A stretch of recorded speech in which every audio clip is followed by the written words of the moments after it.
I was watching that last minute and a half. I'm so sorry. When Brenda Moore knocked that shot through. Yeah. Boy, how many times this year has that happened to them? About 30, man. Thank you. Mm-hmm. Over and over again. 2 nights in a row. Yeah. Well, that's their specialty. That's the specialty of the house. They could have put together a nice back-to-back. Well, it could have been, but they didn't. They have no... By the way, you're right. I was watching... This team has got no heart. That place was dominated by empty seats. Right. Oh, and I wonder what they put for the attendance. I'll have to look it up here in a second. I don't know, but you can see the empty seats down close. Yeah, chunks. You'll always see in the lower bowl, they're like big chunks of sections that are like basically empty. I was wondering if maybe people left early, but I don't think so. Yeah, getting on a computer, all these offers, 4 free seats if you buy a hot dog and a large soda. I mean, it's a joke, and the reason they do that is so they can goose up those phony attendance numbers. If it makes Alan Cohen feel better, that's fine, but it's not bringing any money into the till. No heart. They got no guts. I'll tell you who's also got no heart and is a real jackass, and that's Greg Kotex at the Herald. What do you do now? You're not even familiar with what they're doing? Oh, I heard you talking about it yesterday. Yeah. Now, let me ask you, does he appear on that station? No, I don't think so. I guess, I don't know. I haven't... Because we know that the Herald has got an incestuous relationship with our friends across the street. He's probably on there as a guest from time to time. Yeah, it wouldn't surprise me. And so he conducts a bogus poll where he puts everybody that's ever been through the door over there on, and then we gets only 4 people listed from our station, and of course gives them a big head start, and then I get a fax informing me, which I'm sure came from across the street, informing me about it so we can, promote them, which is fine with me. I have no problem with that. I'll talk about them all they want. But you're not in the poll. No, I'm not. I'm excluded from the poll. Sorry, Neil Rogers, but only sports shows, as if I don't exist. It would be like having the ratings come out, and 10 to 2, we don't get anything because there's no sports show on there. He's got the same mentality as our program director. All they know about is sports. That's all they know. If it's not a sports show, it doesn't exist. And the interesting part is the comments on his blog in regard to the poll. There are 28 comments, and about 20 of them mention yours truly, and of those 20, about 17 of them in a very positive light. Sorry, Greg Kotex, you idiot, you loser. You moron. What a newspaper, man. What a joke. It was never any good in the first place, but, man, it keeps going down and down. Jim DeFetus was right.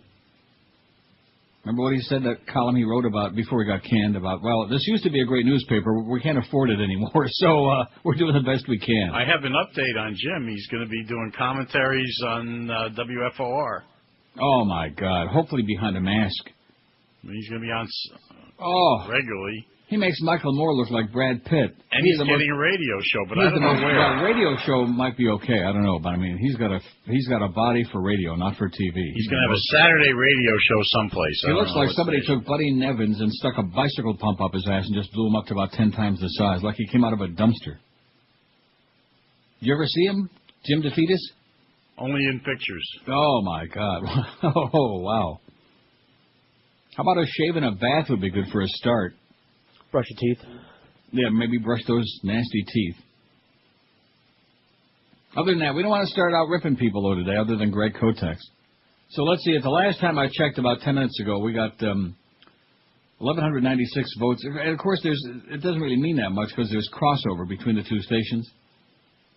But the Mad Dog is first and you're second in the most popular on our station. And then you got a pretty good lead there in the ones that hate you like poison.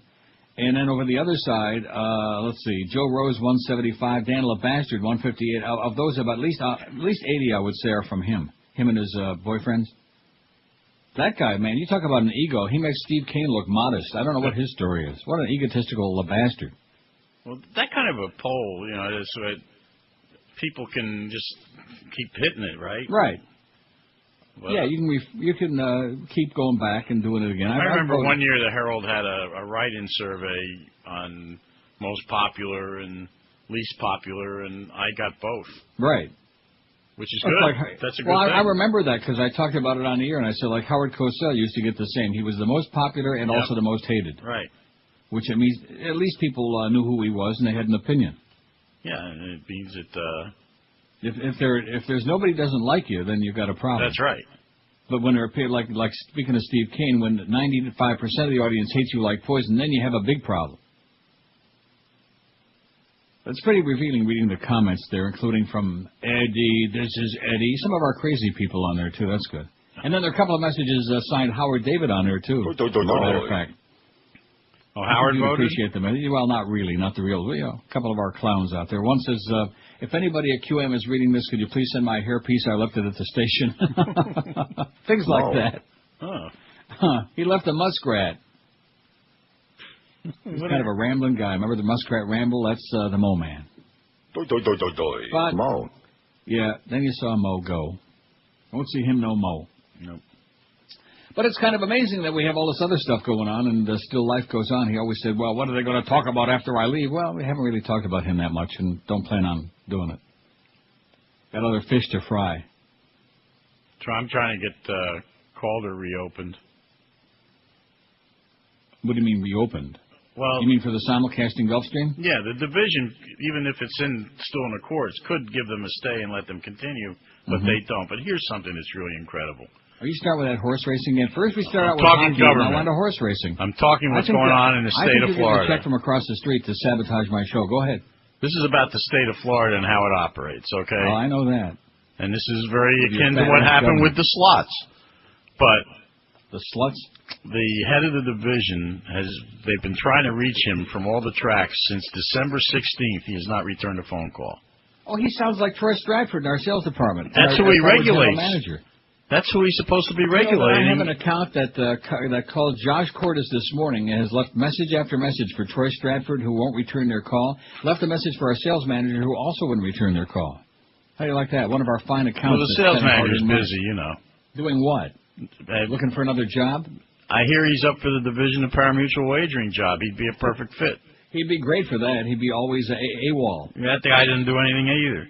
Yeah, that business about not calling people back, that's just, that's the way our former general manager used to operate. So anyway, a guy called in today. He hired Defoe and wouldn't return his calls because he didn't really hire him. And the time he hired Rimmer and wouldn't return his calls because he didn't really hire him. But anyway, go ahead. No, you'll appreciate this. A guy called earlier today and said that he called the division and talked to somebody there who said that they were acting on instructions from somebody much higher up. Now, who would that be? Much higher up. Our governor? You mean the fat-ass governor? Yes. Huh. I'll be damned. So indications are another attempt to sabotage gambling in the state. Oh, yeah, they're doing everything in their power. I mean, it's the most bizarre thing. They're supposed to be, it reminds me of Hyman Roth and Michael Corleone. They're supposed to be partners, and the one side is doing everything in their power to sandbag the other side. Yeah, and by the way, they get money out of this industry. Right. That's what I'm saying. Yep. Partners where the state takes a nice chunk of cash, millions of dollars every year. And this is a state that, doesn't have any state income tax, and desperately always in need of money, can't afford this, can't afford that. But they just don't want that money when it's associated with gambling. Oh, it's evil. It's really bad. Unless you like that lottery, man, if you want to get that annuity for the next 400 years. Yeah, that rip-off. Or take about 20% of what they promised you if you want it all in a lump sum. Oh, well, what's up with you today? Oh, what day is it? Thursday? Yeah. Getting ready for my big trip to Niagara Falls this weekend. About every 6 weeks or so, I trek on down there. I'm telling you, you'd like that place. Beautiful casino. They got a big sports book. How far is it from Detroit? About 300 miles. That's not bad. Well, you don't have to worry about going there. You got casinos in Detroit. Yeah, I'll be there. And you got that big casino in Windsor too. I'll be going to the one in Detroit because I know the people who own that one. They've got all those strip clubs in Windsor too, as a matter of fact. Well, maybe I'll take a ride across them. Yeah, like I said, across the Ambassador Bridge. No, seriously, at Windsor Racetrack, they got a beautiful casino too with 3,000 slots. Although I don't think they got the full gaming there. You might not want to go there. But they have. Well, they got the big casinos in Detroit. Yeah. So, take that bodyguard. I'm just telling you right now. You don't even have to go outside to get there, from what I understand. Even when I lived there, which was the early 70s, of course, that's after 67, after it was that burn, baby, burn routine. Even the early 70s, it was one of those deals where all the white people just kept moving further and further. And then they built this stadium. It kind of was a tip-off when they built the Silverdome in Pontiac. Now, most people, if they're not from Michigan, they don't know their geography. Just take a look on the map and see where Detroit is and where Pontiac is. It would be like building the Dolphin Stadium like in Stewart. It's just... it's an hour from the airport. Right. It's a long ways away. Yep. I remember when we had Willow Run Airport. There used to be 2 airports, commercial, in Detroit. Remember Willow Run? No. Well, I sure do. I go back in Detroit a long ways when it was a great place. I haven't been to Detroit that often. Oh, boy. It used to be just fabulous. You'd be driving on the Itzel Ford or the John Lodge Expressway about 90 miles an hour, and the cop would go by you like you were standing still. It was great. During the heyday of Motown, you'd have your radio cranked up, your AM radio, WXYZ, CKLW. But you can't live in the past, you know what I'm saying? Right. All these people say, well, all you old farts, you live in the past, you think the past was so much better. And you know why we think the past in many ways was so much better? Because it was. Exactly. Oh, man, it sure was. God. Take me back to Hazel Park, back in the day. And there was a place on 8 Mile Road where they had one of those, like, it was called Top Hat Hamburgers. Just came back into my mind. And if we'd have a bad night at the track on the way back to Kalamazoo, we'd stop at Top Hat through the drive-thru. They had those, the little burgers like White Castle. Oh, sliders. Yeah, the sliders. You just open up the trunk and say, fill her up, give me about 100 of those things. Those were the best. Like around 4 o'clock in the morning when you're out. Yeah. Boy, would they give you agita, man? You have to have like a bottle of seltzer with it. Oh, look at this. I just got a spy report. You'll be very interested in this. Oh, no. Oh, no. Yeah, you know something? You're going to plotz when you hear this. You can't handle it. Try me. Rick, one of our semi-chronic faxers, says Greg Kotex is a regular on 790. He's called the singing sports writer, a lame attempt at song parodies. He and his boyfriend LaBastard sit there and lick each other on the ear, and this goofball actually tries to sing, putting full efforts to his high-pitched voice. Very sad. If it wasn't for commercials on 560, nobody would ever listen to that station except maybe for Joe Rose, occasionally when Hank's in his commercial break. How do you like that? Commercials? I didn't, No, listen to that. He's a shill. He's on their station, and he's doing a poll and leaves me off of it and puts 4 people from our station. And I think we ought to sue the Miami Herald. I'm going to file a damn lawsuit. About $1 billion. Yeah, but as you said yesterday, this has nothing to do with ratings, so... Yeah. Who cares? No, that's not the point, though, but it's another lame attempt. Just like when the 6090 went on, or whatever was, the fan, and Very Jackass, they put a column on the front page of the front section. Oh, big competition for QAM. The Herald has done everything they can to, destroy our lives, and I think it's time they paid for it. I think we ought to call Luca Brasi.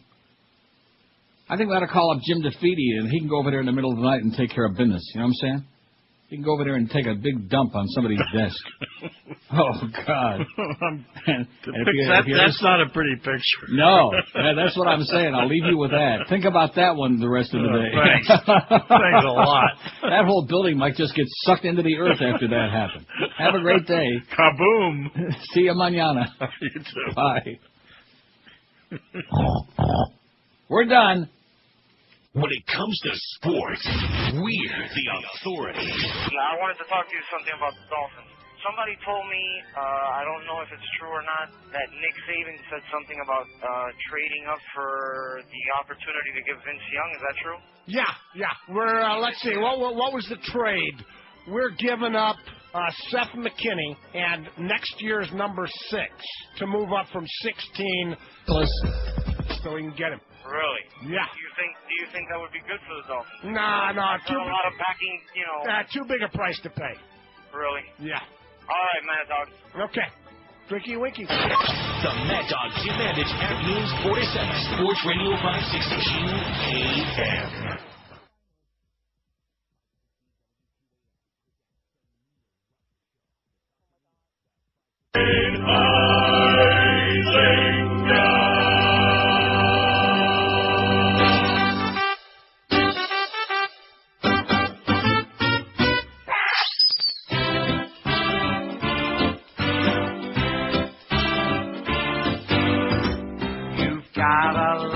Bucks and you're rich, Wayne. I think you suck, you son of a bitch, Wayne. Yeah. You made a lot of money by ripping off those baseball-loving fans. I think it's true that way down deep you'll always be a garbage man. And now the Marlins are in last place, Wayne. I'd like to punch you right in the face, Wayne. A lot of people wanna vomit at the mention of your name. take a team and root with it. And I know just why you're doing it. We always get a screwing with Wayne.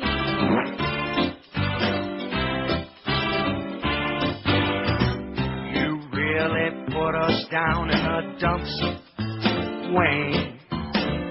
You played us all for Major League chumps, Wayne. You're gonna sell the Marlins and you will collect a pile of cash. It's kind of strange that now somebody else is picking up your trash. Your bald and pockmarked head makes me sick, Wayne. Absolutely. I'd like to give your ass a big kick, Rectum. Wayne. Oh! Your Nazi brown shirt ownership definitely shows a lack of brains. I don't care what you buy or sell, your way of doing business smells. I wish that you would go to hell, Wayne.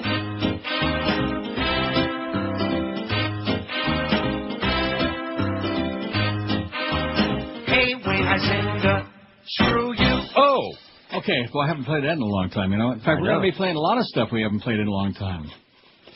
Isn't that amazing? It is so amazing. Greg Kotex, it turns out, is another one of those insiders over there across the street, just like Barry Jackass, only even more so, because they wouldn't put Barry on the air. Who would? But isn't that something? He's the singing sports writer. Oh, man, it sounds so... Yay. Wow, Greg, You failed. you idiot. Well, it's 10:16 already. We better do some business. Man. Yeah. By the way, Troy Stratford, return a calls from your clients, you jackass. Man, oh, man. What if he ever comes in there again and you let him speak to me, I will never speak to you again. I'm telling you that right now.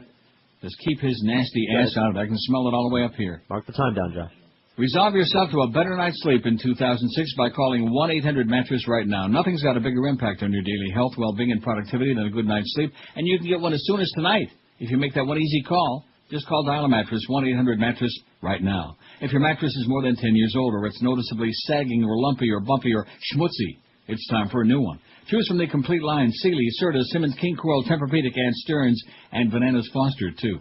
Dial-A-Mattress takes same-day orders all day long from Kendall to Stewart, Palm Beach to Fort Myers, and you still pick the date and 2-hour delivery window you want that mattress delivered. They show up on time 99.7% of the time. Almost perfecto. That's why I've been using them for years, and I guarantee you'll be a happy customer, too. So start off the new year right with a great new mattress from Dial-A-Mattress and sleep like a baby for years to come. Pick up the phone right now. Give them a call. That's the easiest piece of shopping anybody could dream of. Just call 1-800-MATTRESS or log on to their website, mattress.com. Dial-A-Mattress, 1-800-MATTRES.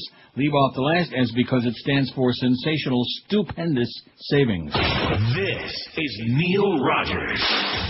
This is 560 QAM. Rock solid. Neil Rogers got. Do you know anything about chocolate? From the controversial mayor of New Orleans comes a brand new chocolate treat. This will be chocolate. Racist peanut butter cups. How do you make chocolate? It's a delicious blend of dark chocolate You take dark chocolate. surrounding a super dome of peanut butter. And because it's Ray Nagin's racist peanut butter cups, all the peanut butter has been moved out and replaced with chocolate. That's the chocolate I'm talking about. Just the way God intended. It's the way God wants it to be. And be sure to try the delicious new chocolate drink, Megan's Quick. You mix it with white milk, and it becomes a delicious drink. And for chocolate and nothing but chocolate, try Racist Pieces. You can't have chocolate no other way. 10:21 at 560 WQAM. Happy Thursday to you. Let's take a look at that schedule now. We got Gildy this afternoon. He'll have his nose all the way down to his toes, which in his case shouldn't be too difficult. Including Peter King between 3 and 3:30. Now, is that going to be Peter King or Larry King? Or Stephen King? Anyway, then you got Mad Dog from 4 to 7. Rock solid as always. Rock solid. 7 o'clock, it's Hurricane Hotline from Bernie Kosar's Steakhouse. You know, that's Bernie. We bought the Panthers. Kosar. And then the Beast at Bernie's Steakhouse, 9 to 10. Eddie K at 10 o'clock. No games tonight. Panthers get a well-needed day to heal their wounds. Boy, they really suck. Anyway, we got a major bulletin from the Sun Sentinel right now, which does not have Greg Kotex on their payroll. By the way, real quick, their attendance was supposedly 12,517. Boy, so in other words, if it said 12,517, that means maybe about 6,000, 7,000. And let me say this, 12,000, granted it was on a weeknight, but nevertheless, Carolina's lead the league. That's the hottest team in the league. They got the ex-Panther Ray Whitney, who scored on in a shootout, by the way. And some people that folks actually heard of in South Florida, but nevertheless, that's pretty lame. And that includes thousands and thousands of freebie tickets given away. Like, if you're a season ticket holder, we'll give you like 8 for 1, and then if you like buy a small soda and a slice of pizza, we'll give you like 16 free tickets for each of your best 10 friends. Yeah.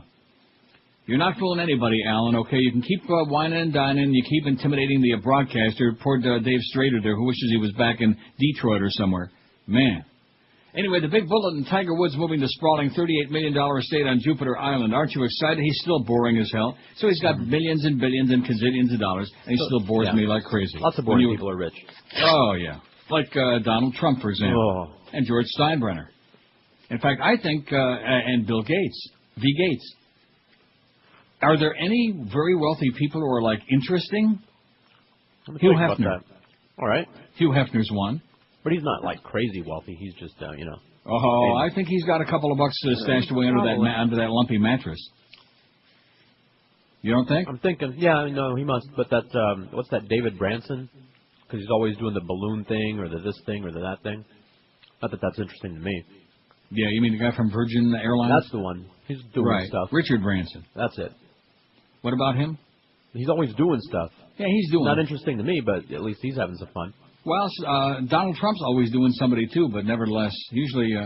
Who best fits this? This is our poll from yesterday. Somebody who needs a person... And let me say this. The Herald's defense on this Greg Kotex thing would be, well, that's not his regular column. That's on his blog. Well, you know something? Right there on a main page of your website, you're promoting it. You got a link there to it, okay? So you can try to, say, well, that's his personal blog, and the Herald didn't write... Well, you know something? Blow it out your ass. That's my response to the Herald. Anything that they can do to try to, deep six us or screw us over, and, it still doesn't work. Here we are, how many years later in my case? 30 years later.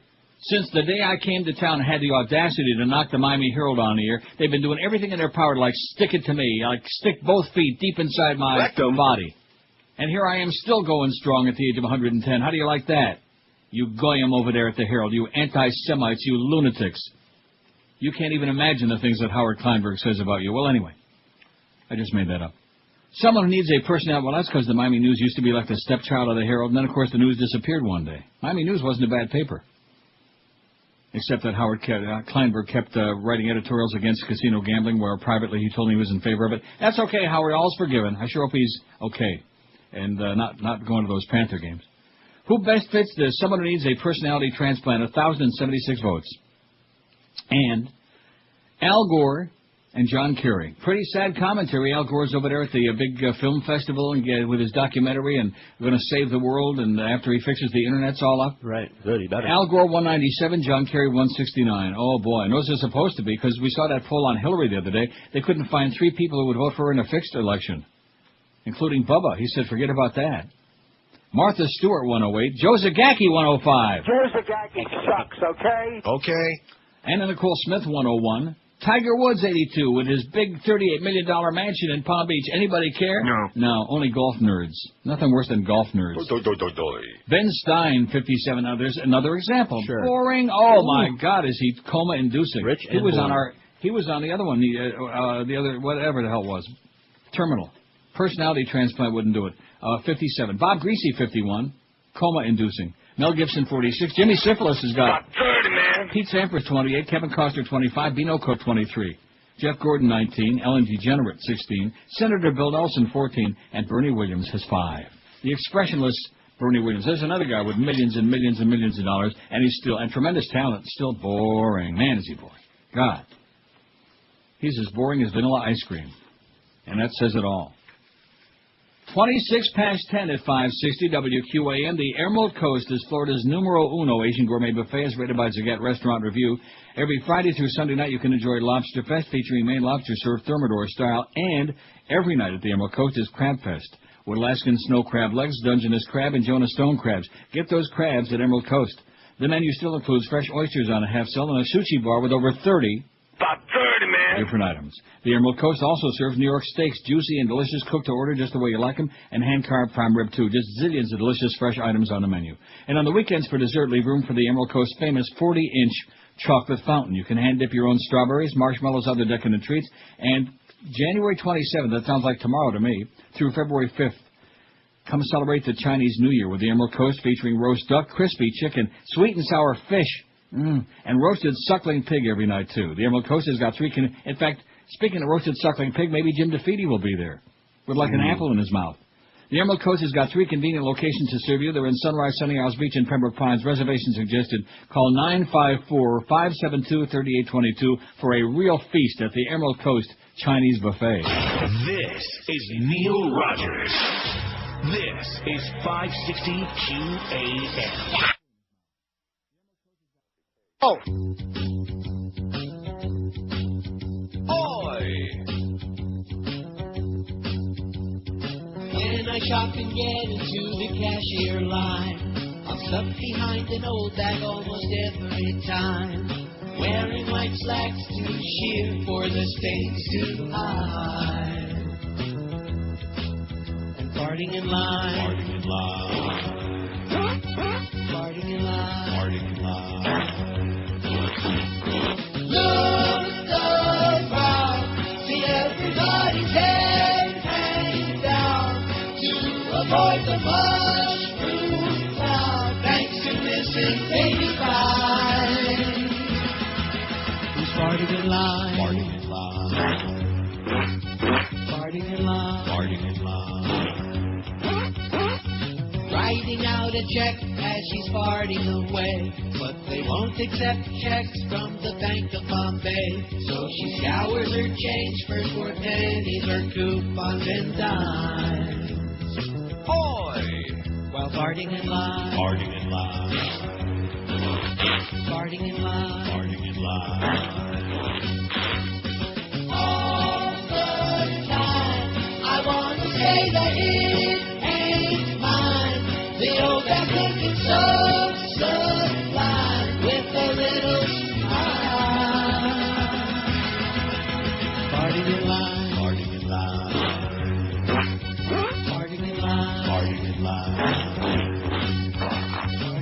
Oh, my God.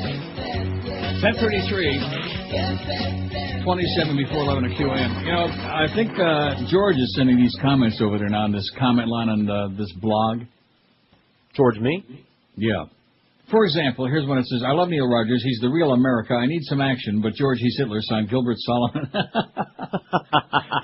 And the next one says, Neil Rogers is a communist. I wouldn't hire him. I'd rather be a safe number 3 than a controversial number 1 signed Timmy Williams. The next one says, you left Neil Rogers off the pool. Oh, you made a mistake. You made a mistake, signed Mike Rosenthal. And then the next one goes, I'm doing a write-in for Ed Berliner, signed Cousin Brucey. I think Johnny Dark is sending these in or somebody like that. Or maybe the Bird is sending them in from the other side. Well, at least we got our people spicing up your boring blog and your poll with some cute comments, okay? You jackass. And by the way, your singing sucks. So how do you like that? The singing sports writer is doing a poll in the Herald. Oh, brother, give me a break. Just wait till that next trend comes out. It's going to be really ugly. Here's a fax from Randy, who means well, obviously, but poll idea. Foods that are horrible for you that you can't resist. Okay. Well, isn't that just about any? No. Isn't that everything we want from ice cream and pizza and hot dogs and whatever, all of these things? Right. And it says you should get at least 5 fart sounds a show. I think we just overdid our quota on that one bit. Then you could keep the audience guessing when they're coming, all in the beginning or all at the end. Okay, well, we'll do that. We'll have all fart Fridays. How's that? And we went to bed last night, those of us who would care just a little bit, even though, like I said, let them all kill each other over there in the Middle East, but thinking that Hamas came in second. A respectable second. Now we wake up this morning in a stunning development ahead of official election results. Prime Minister Ahmed Korai said today that he and others in the Palestinian Authority government will resign. Oh, I forgot to tell you, we got a fire alarm this half hour. Oh. Do you want me to close the door and kind of like mute it, or should we like leave it on? all? Let's enjoy it. Let's bask in it. Right. Will resign in the wake of Hamas's apparent parliamentary victory. The announcement followed estimates from Wednesday's election that said Hamas had won a majority of seats in the 132-seat Palestinian Legislative Council, supplanting the ruling Fatah party. Karai's office said it'll be up to Hamas to form a new government. How do you like that? And Bush says, Chob Mindrer, you don't even know what that means. He said, we're not going to have nothing to do with that until they recognize Israel. And they said, screw you. So it's the same old crap. In other words, we wanted the Palestinians to have a free election, and yada, yada, yada, and they had an election, and we didn't like the way it came out. So screw you. Just like the election in Iraq. Yeah, don't do that. Huh? Don't do that. Don't vote that way. Ah, damn. Yeah. Well, let's hold the election again. And, of course, this is the government that knows best about fixed elections, so maybe we could put some of them voting machines in next time over there, some of those die-bowl babies. Oh, yeah. That'll fix it. Okay, now let's see. Here's today's poll that we got going. We got so many polls going here. In fact, we already got tomorrow's all set. Who best fits this? Someone who thinks they can sing but can't. You know something? We should put Greg Kotex on there. Let's do it. He's the singing sports writer. Get it on there, Greg Kotex. Now, what is this? A porn-surfing Michigan parole officer is getting his job back with a raise, too. Thomas DeLeon was fired in 2004 after... I remember that. Mm-hmm. After computer logs showed he was surfing the Internet for about 4 hours a day. The records also showed he was visiting X-rated websites while on the job. His union appealed, saying the firing was excessive for a first-time offense, but an arbitrator has ruled the Department of Corrections policy mandated light discipline for a first-time offense, not firing. The arbitrator said DeLeon should have received a one-day suspension. How do you like that? The arbitrator said there were 10 similar cases with correction employees, and none was terminated. DeLeon is getting to return to his old job along with automatic pay raise and $45,000 in back pay. All right, you go, Tommy boy. We got Greg Kotex on the pool now? We do. See, nobody on this station listens over there except some of our former management people and our program director. So nobody else listens over there at 790. So we didn't realize that he was a regular on there. Even Humper wasn't aware of that. So it's an inside. It would be like Curtis Stevenson having a pool. And I apologize to Curtis. I'm not lumping him with Greg Kotex, but having a pool and saying, okay, well, which and of course Curtis doesn't write for a supposedly major newspaper. So I guess there is no good comparison. It's shameless. That's what you people at the Herald are. You're just shameless. Always have been, always will be. What can we do to, just like that line from Joel Feinberg, they'll do anything to hurt us. Well, oh, gee, what are we going to do? How can we continue? They're picking on us. Well, screw you guys, okay? Hope the Herald building burns down. Hope it burns right to the ground with Greg Kotex inside of it. And Barry Jackass. Who best fits this? Someone who thinks they can sing but can't. Yoko Ono, 107. See, he shot the wrong person. I know. Maybe he had bad aim. Ashley Simpson, she can't even lip sync well, 92. And then after that, it's kind of far down. William Hung, 54, is he? William Shatner, 53. John Ashcroft, 48. Don't get that eagle sore. J-Lo, 40. Kevin Federline, 40. Kelly Osbourne's got... About 30, man. Celine Dion, 28. Paris Hilton, 22. David Hasselhoff, 22. Kathy Lee Gifford, 20. Elisa Marie Presley, 20. Bobby Dylan, 18. Look who's got 17. Also 17 for Eddie Murphy. Same person. Will Smith has got 16. I voted for him. He just gives me spilkies. Right. Regis Philbin, 15. Tony Danza, 14. Boy, we didn't know. Enrique got 11, which I'm pretty PO'd about that. Jamie Foxx, 10. Oh, and Josh Cordes is real excited. I'm watching City of God in installments, though, because I had to go to bed last night. As long as you get it done, man. First half, and I got up to the 70s, and I stopped it right there, and I'll after the show, I'll finish watching it while I'm eating my lunch. By the way.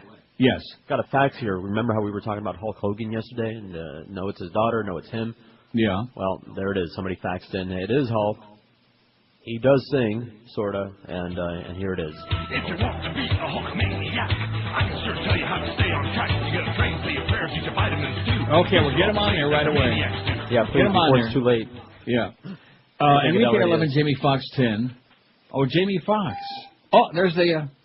She takes the finger. All right. Justin Tinkerbell 9. Sly Stallone 8. Dan Johnson. Don Johnson 8. Deion Sanders 7. Bruce Willis 6. John Travolta 4. Patrick Swayze. I'm going to shut that door. It's too loud. All right. Something cool to do. Just pick good friends to be with you. You better watch out where you are at. You may be just hang your hat. Okay. Bruce Willis 6. Did I say Deion Sanders 7? Well, I want to leave Deion out. Must be the money, Deion. Must be. He makes me nauseous. John Travolta 4. Patrick Swayze 3. Joey Lawrence 3. Mark Wahlberg 2. Philip Michael Thomas 2. Willie Nelson 2. David Soul's only got 2. There was so much conversation about David Soul yesterday. Don't give up on us. Vicki Lawrence 2. Greg Kotex has already got 1. The singing sports writer. Oh, God, it sounds so... Gay. Paul Sorvino's got one, and Hulk Hogan just went on there at 761, whatever that is. Man. I got the best piece of news that you've heard in a long time. Speaking of polls. Okay. But we got to do the break first. This is Neil Rogers. This is 560 QAM.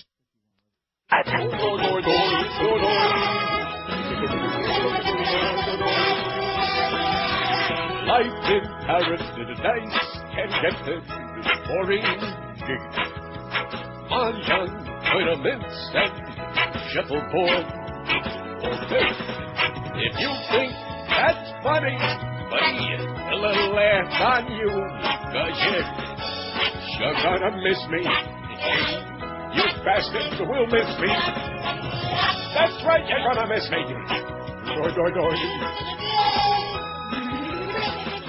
I cashed my check and bought a Mercury.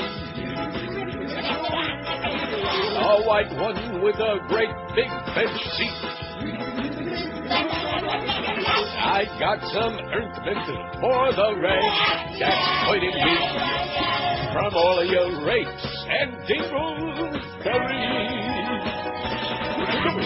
Watching TV poker and just organizing. I put barcodes on my baggy checkered pants. I may have one vein in the grave, and I got to buy my own pizza. But you're gonna miss me. Now that poker can't diss me.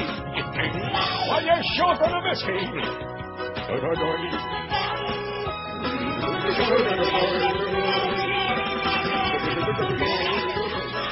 When they cut out that gigantic tumor, that 40-pound and bowling ball size tumor. 1047 at 560 WQM. Here's some good news, finally. Hey. I want to get you worked up. The word impeachment is popping up increasingly these days, and not just off the lips of liberal activists spouting predictable bumper sticker slogans. After the unfounded claims about Iraq's weapons of mass destruction and recent news of domestic spying without warrants... That's different from economic sanctions.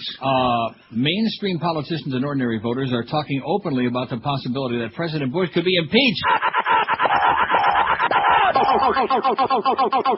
Right. So is at least one powerful senator, Arlen Specter, Republican chairman of the Senate Judiciary Committee.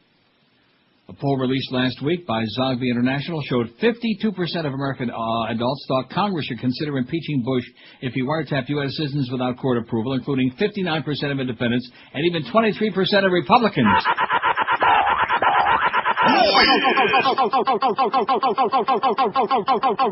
Right. Rock solid. How do you like that? I like it.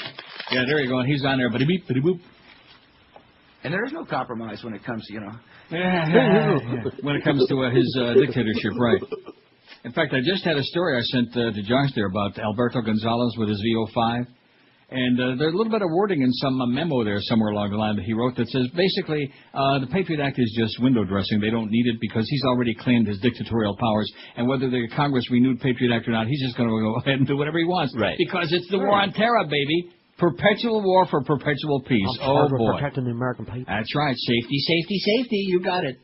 Now, the phones were I noticed before, just foaming at the mouth. What was that all about? Maybe some spy reports. And I noticed that there's 8 zillion comments on that Greg Kotex blog, which I found all of them most amusing. Yeah, and all of them mostly about you.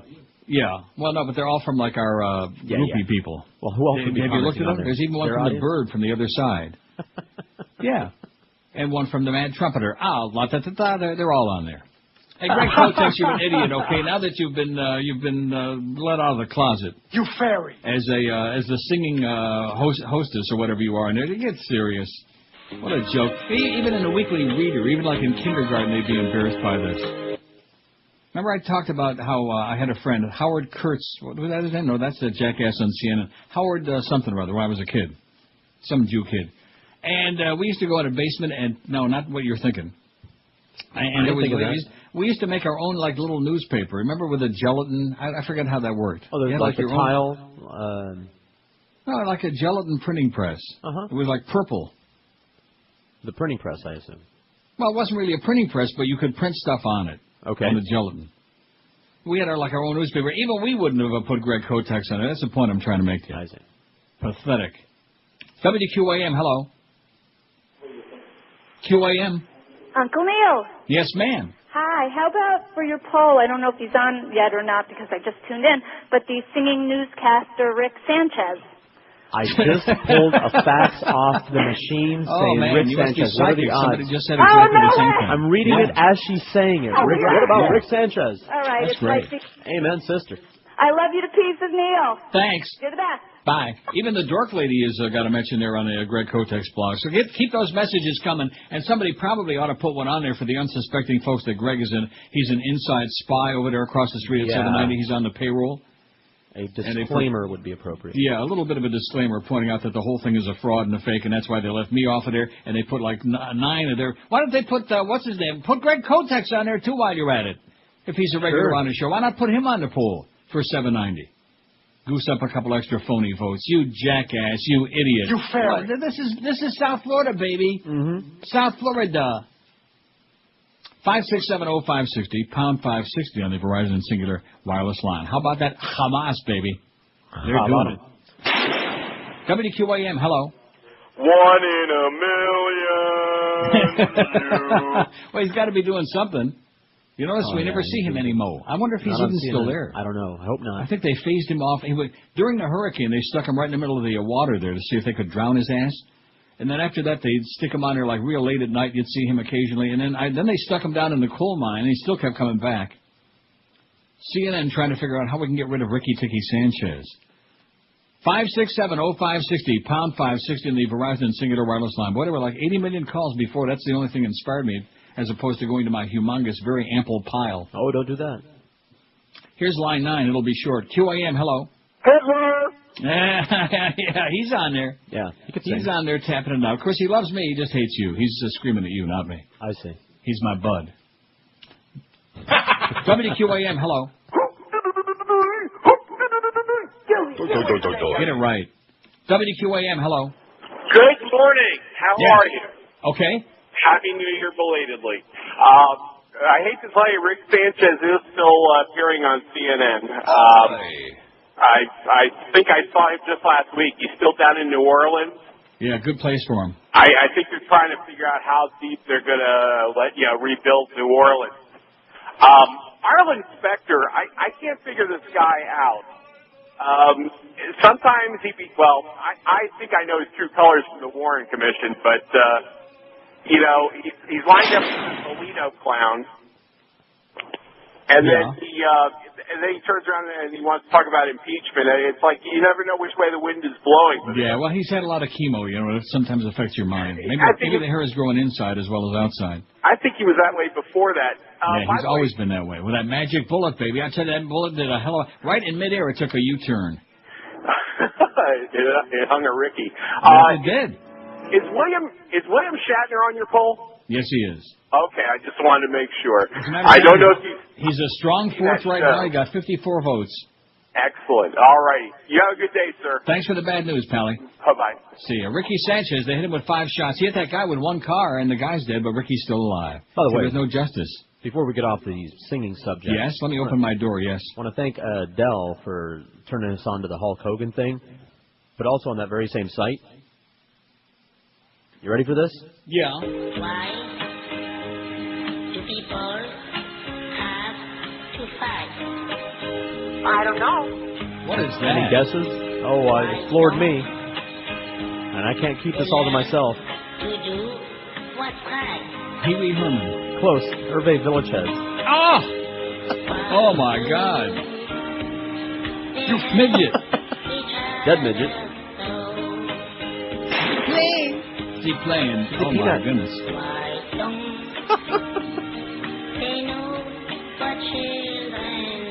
What, did he belt out an ounce of sound or what? Okay, that's enough of that. Bye, Hervé. Hop on, is he playing? Well, he's dead, so we're not putting dead people on there. We're not? Oh, come on. No. Why, did you put him on there already? No. We don't have any dead people on the poll, do we? No. We don't? The question is someone who thinks they can sing but can't. Not somebody who, used to think they, like Elvis, for example. You'd probably put Elvis on there, and people start No, peeing all Elvis could over our sing. lawn. He just didn't sing any good songs. Oh, I see.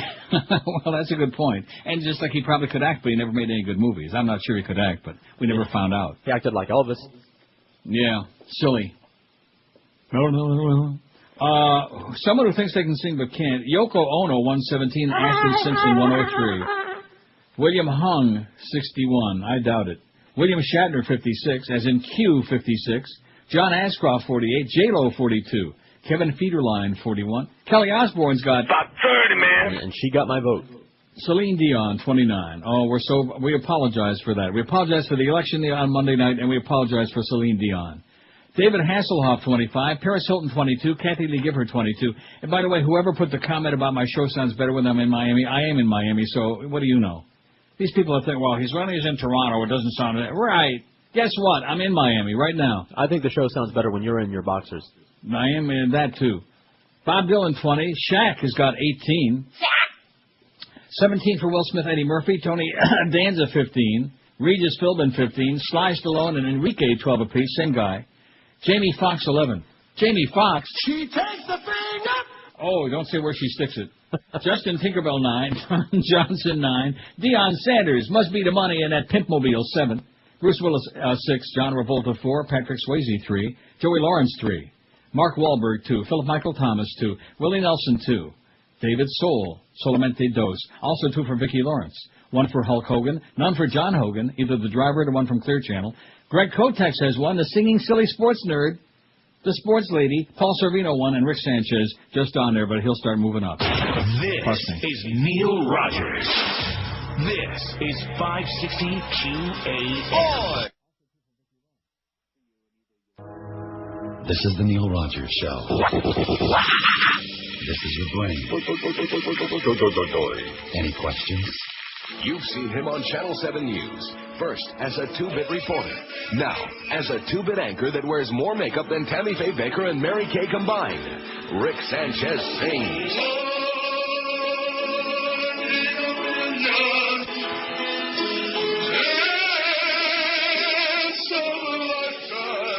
Hear the dulcet tones of the man who brought you Crime Check, Rick Sanchez.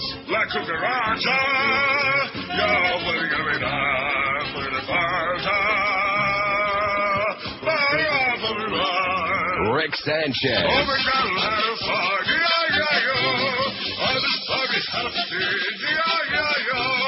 Rick Sanchez sings. Give me a home with a Don't miss Rick Sanchez in his pasty-faced soar over Hialeah. It's one show you won't want to miss. Steak for a good one.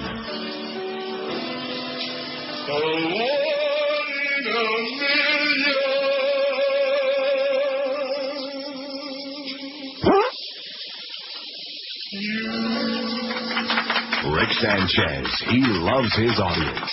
I accept you as a precious gift from God. Oh, God. It's 11:01 at 560. You got to read some of these. Whoever's doing this running comedy with the blog there on Greg Kotex. Well, at least you put a little humor in it, whoever it was.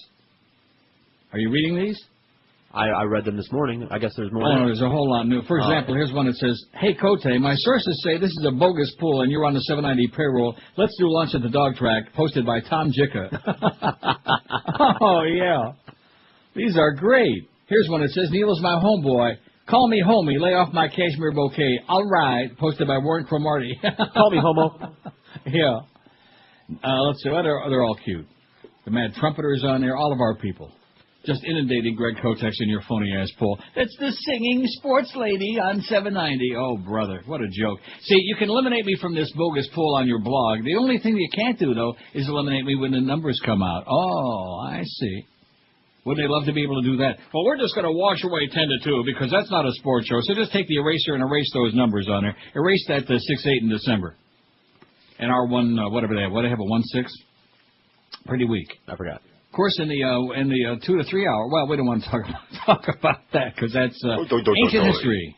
Today we got Geldy in there, boy. He's going to be long in the push. I'll guarantee you that.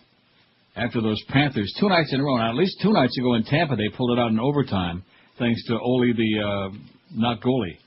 But my God, last night again, There was Fredo sitting in section 102, rocking back again. As they put the biscuit in the basket and then blew it in the shootout. How's it going, Ray Whitney? I hear he hates it in Carolina, but he's making a lot of money on a great team. The inmate who strangled... This is more good news. The news about impeaching Bush? Uh-huh.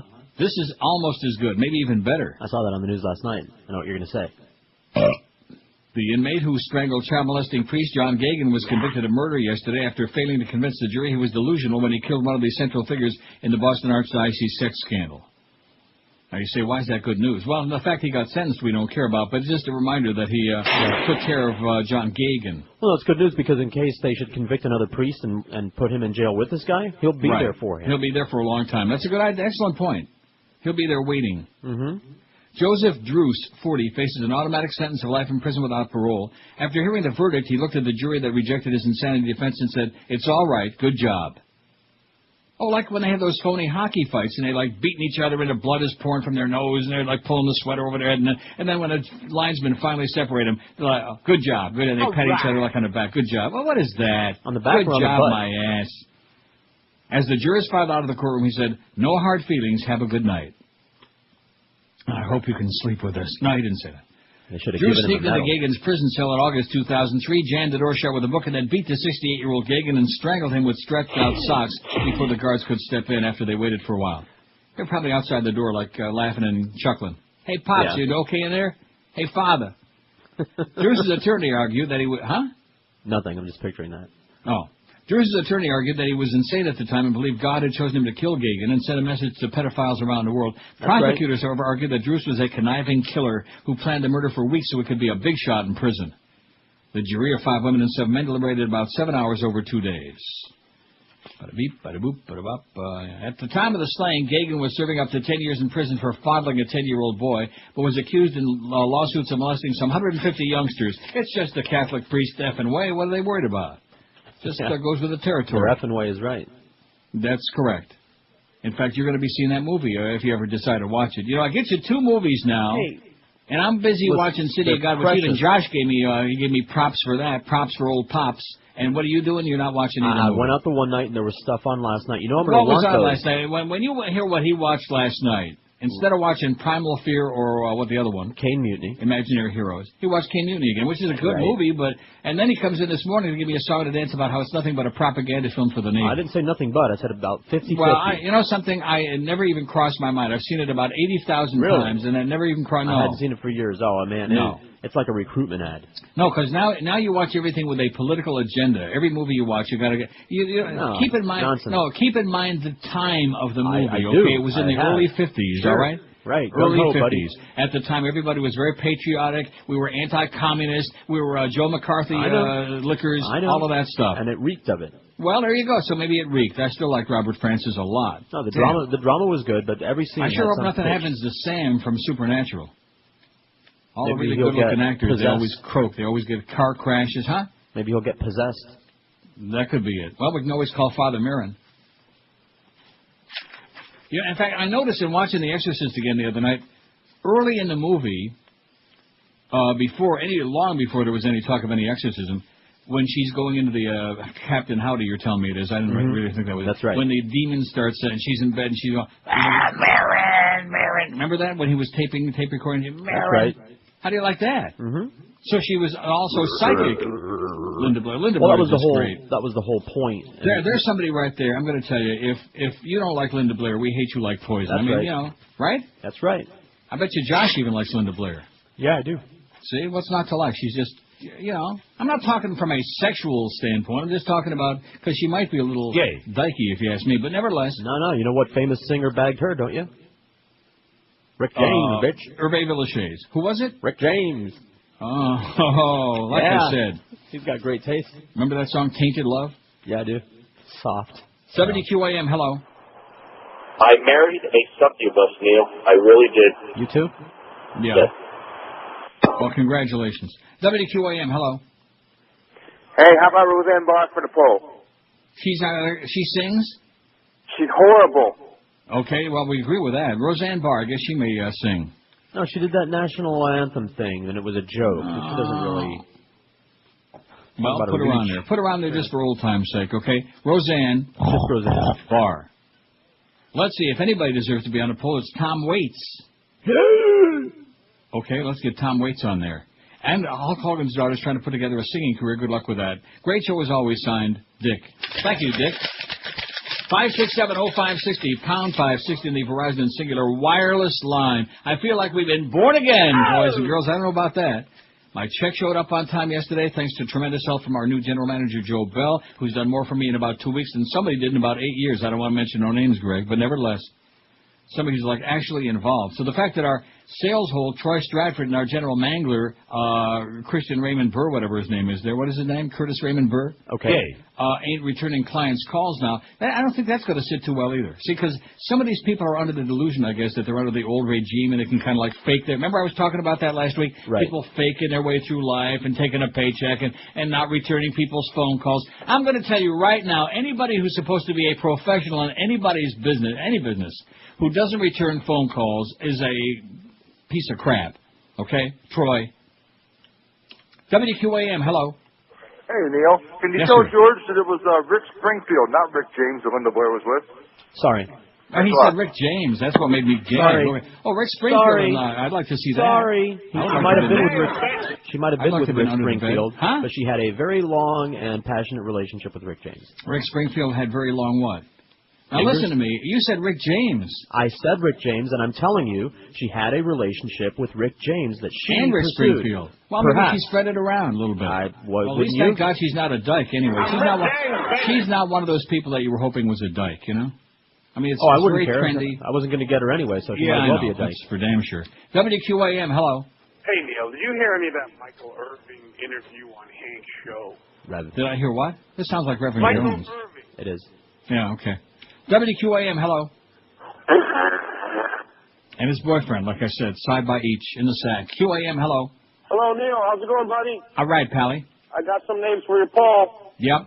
Lindsay Lohan, Gloria Stefan, Good.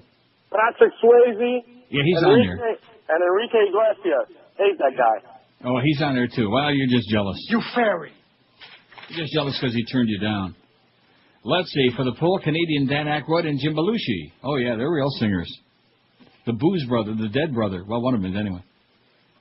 Dan Aykroyd and Jim Belushi. Do we want to put them on there? I mean, that was but whatever, joke. we could. Nah, don't put that. It's just a joke. It's a comedy. Don't you understand? For Even the movies. technically, look, like I said, I knew William Shatner would get a lot of votes, but, you know, he doesn't think he can sing. The poll question is someone who thinks they can sing but can't. William Right. Shatner knows he can't sing. See, what they're answering is... It's a comedy. Right. Don't you understand? Don't you get it? No, they don't.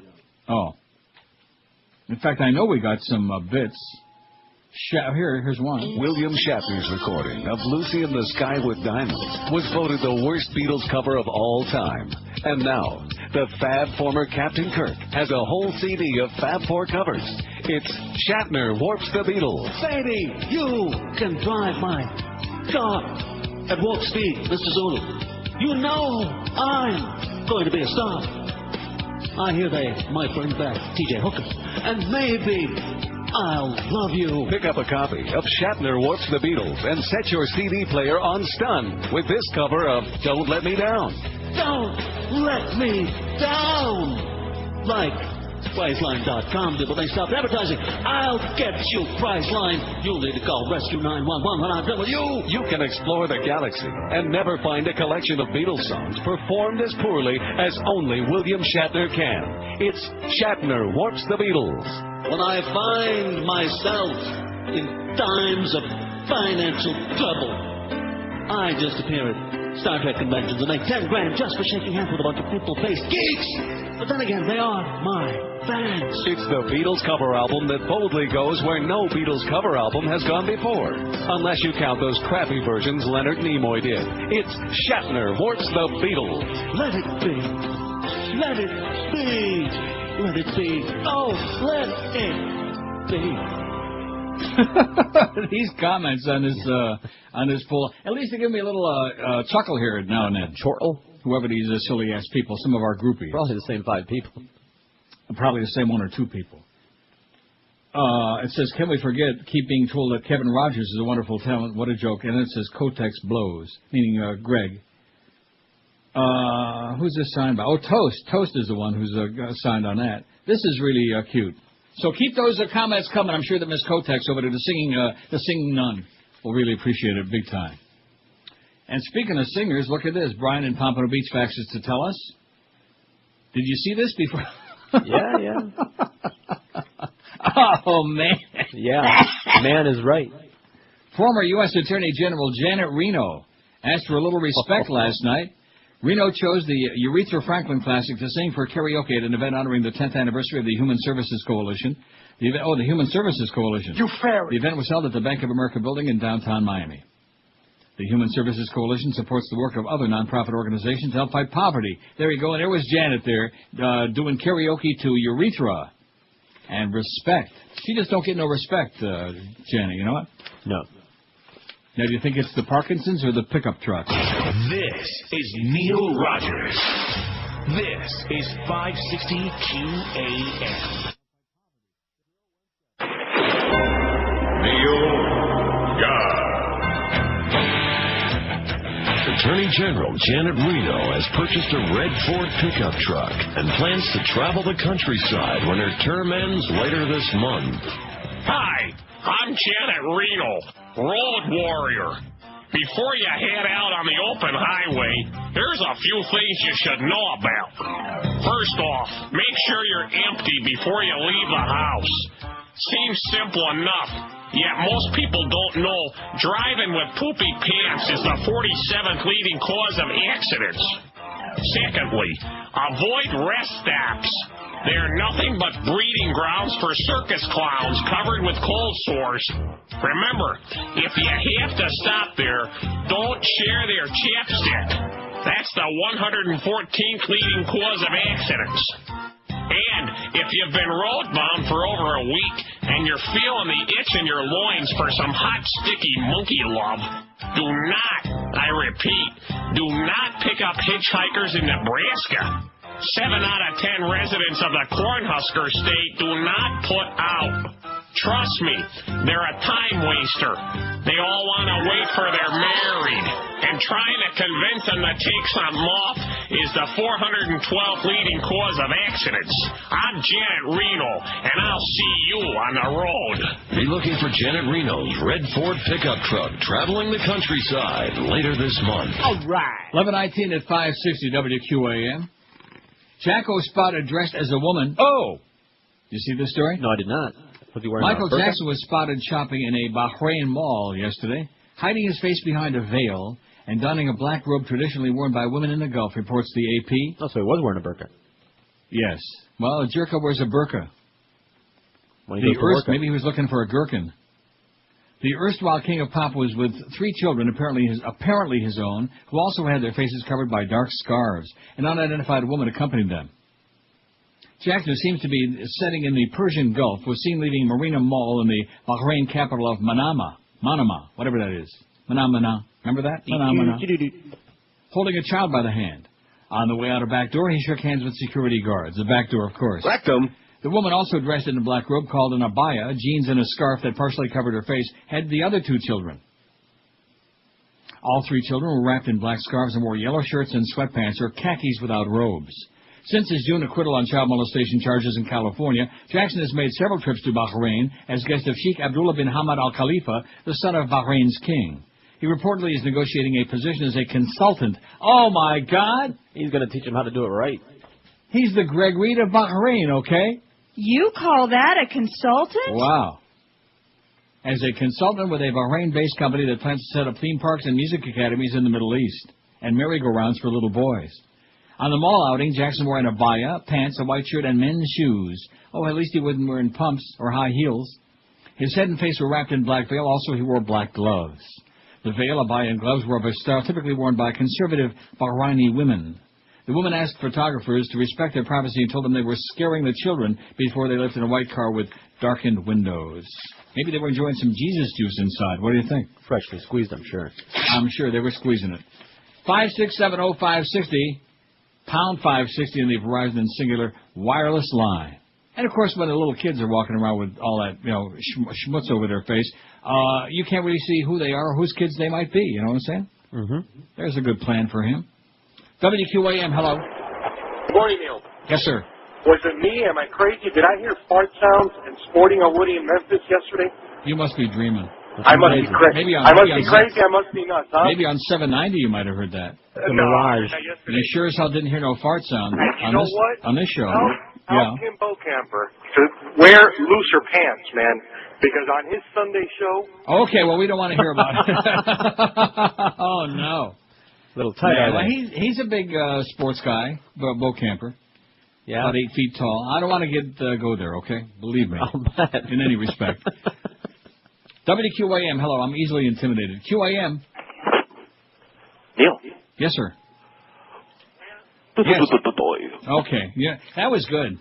You notice the pause he built up. He got that little gasp of oxygen there in his throat, and then let a really weak. Work on it, Pally. Practice makes perfect. Okay, work on it. Sounded to me like he was.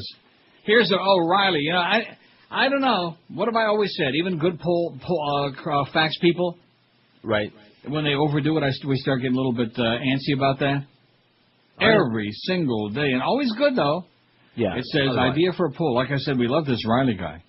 Favorite actor, actress never won an Oscar, but then I'd have to do a lot of research on that. Yeah, it sounds like work. The other one's not a bad idea. Most annoying South Florida radio or TV print personality. I'd say just print personality, like Greg Kotex. We never did that one. No, we haven't. Worst movie you've ever paid to see. Oh, that's good. Mm-hmm. And it says Linda Blair dated Rick Springfield in the 70s and Rick James in the early 80s. Maybe she wanted to mix and match. Oh, black and white cookie. Maybe she liked Rick. So anyway, there you go, Linda Blair. There's the Linda Blair report. 567. Well, Rick faxed us that spy report on Greg Kotex, and that's the most important fax we've had all day. That's maybe right. in a long time. Greg Kotex is a regular on 790. He's the singing sports writer, a lame attempt at song parodies. He and his boyfriend La Bastard sit there and lick each other on the air, and this goofball actually tries hard to sing, putting full efforts to his high-pitched voice. Very, very sad, says Rick. See what I'm saying about Rick? Mm-hmm. That's an excellent fact. And if we wouldn't have known that, nobody would know, because nobody listens over there, except for... right. Nobody reads that paper other than that. And that's for sure. Nobody who speaks English, anyway. And nobody who doesn't speak English reads it either. 567-0560, pound 560 on the Verizon Singular wireless line on a singularly sensational Thursday, man. We can feel it. We can smell it. I'm feeling something. Yeah, and smelling it. 2 a.m., hello. Hey, Neil, how you doing, sir? All right. Hey, anybody say Rosie O'Donnell? What is that she lady's sing? terrible. Yeah, but what does she sing? Everything poorly. Remember she had her show there for that brief... she sang she bust out into, like, Ethel Merman songs or something. She did? Oh, Lord. Yeah, Okay, I mean... well, let's put her on there. Rosie O'Donnell, just for old time's sake. Out of sight, out of mind. Fat old dyke. Rosie O'Donnell and any Rosie. Cracklin' Rosie. Rosie Greer. What movie was Rosie Greer in? He was in some movie with O.J., one of those horrible was it earthquake... all right. You know the kind of movies I'm talking about. Mm-hmm. Those horror movies. Those natural disaster movies. Disaster in Waiting. Cracklin' Rosie, there he is. There's Neil Diamond. I can hear it in the background from a million miles away. Oh. WQAM, hello. Buenos tacos. And back to you. Yeah, you might have inspired me to go to Taco Bell today. I haven't been there in so long, in a long time. Yeah, shameless suggestion for the poll. Yes, sir. The singing tough guy, Chuck Norris. Chuck Norris, man, he pounds out a quarter ounce of sound. Yeah, he thinks he can sing, but that's another he sure subject can. altogether. Okay, thanks, Pally. You got it, buddy. He does? What? Chuck Norris, put it on there. We're putting it on there. Put it on there, just like Frankie Lyman. Put it on. Just a joke. 567. Oh, look at that. It's -9 already and sunny. The sun is shining. It's going to be all the way up to something today. 7:45. No, that's tomorrow. There's a little Toronto weather report. That's captivating radio. Wasn't that the word on that phony and that inside fax? Yes. It's real captivating radio. Oh, yeah, right. Guess what? Captivate this. The day that I need a broadcasting seminar from across the street where they couldn't get a number in a fixed book, that'll be the day. Like Buddy Holly said. Buddy Holly, remember him? Yeah. By the way, too many goyim across the street. WQAM, hello. Hello? Yes, sir. Oh, I dialed the wrong number. Yeah, okay, don't do it again. But anyway, here's a parting gift for you, like they used to say on Hollywood Squares. Remember Peter Marshall? Here's some parting gifts for you. Right. Or maybe he didn't say parting. Maybe he said, no, don't do it. Don't do it. Oh, don't do it. This is Neil Rogers. This is 560 QAM. And dig the deep into a nostril. Rectum. For something green. Oh, she's a nose picker. She's digging down. Don't flick it at me. Her finger's long. Now I understand she's a nose picker. It's digging deep. But can't see the end of her finger. It's time around. Now I understand she's a nose picker. Give me the cream. She's doing making me sick. I can't believe. Dig it, girl. Go ahead, dig it. It's on a sleeve. It's gross, girl. You know it's gross. I'm gonna heat. Dig it, girl. Your nose picker. I'm gonna heat. Dig it, girl. Go ahead. Her finger's long. Now I understand she's a nose picker. Look at that, we got 929 votes on today's poll, and we're going to make over 1,000 by probably close to noon. Isn't that pretty good? Josh is impressed. He's almost as excited about that as the fact I'm watching City of God. We're all excited about that. Well, no, the reason I told you this, and I'll say it on the air, the reason that I watched it, because it's sitting in there, and the disc that you say, oh, and I hate to break the news to you, but you almost really screwed it up, because, the copy you burned for me? Yes. Well, it got to about 10 minutes, maybe 15 minutes into it, and then all of a sudden there was a part where, how screwed up DVDs are. Yeah, they start freezing up, and no. And that lasted. I almost said, well, I have to go to the store tomorrow and buy me a copy, and then it straightened out after a couple minutes of that. Quite a while though, about 2-3 minutes. Damn it! So let me know what I missed. Sorry. All right. Anyway, someone who thinks they can sing but they can't. Besides Greg Kotex, who's got a pair, very small pair. That's what Danny LeBastard said. Yoko Ono, 130. About 30, man. Man.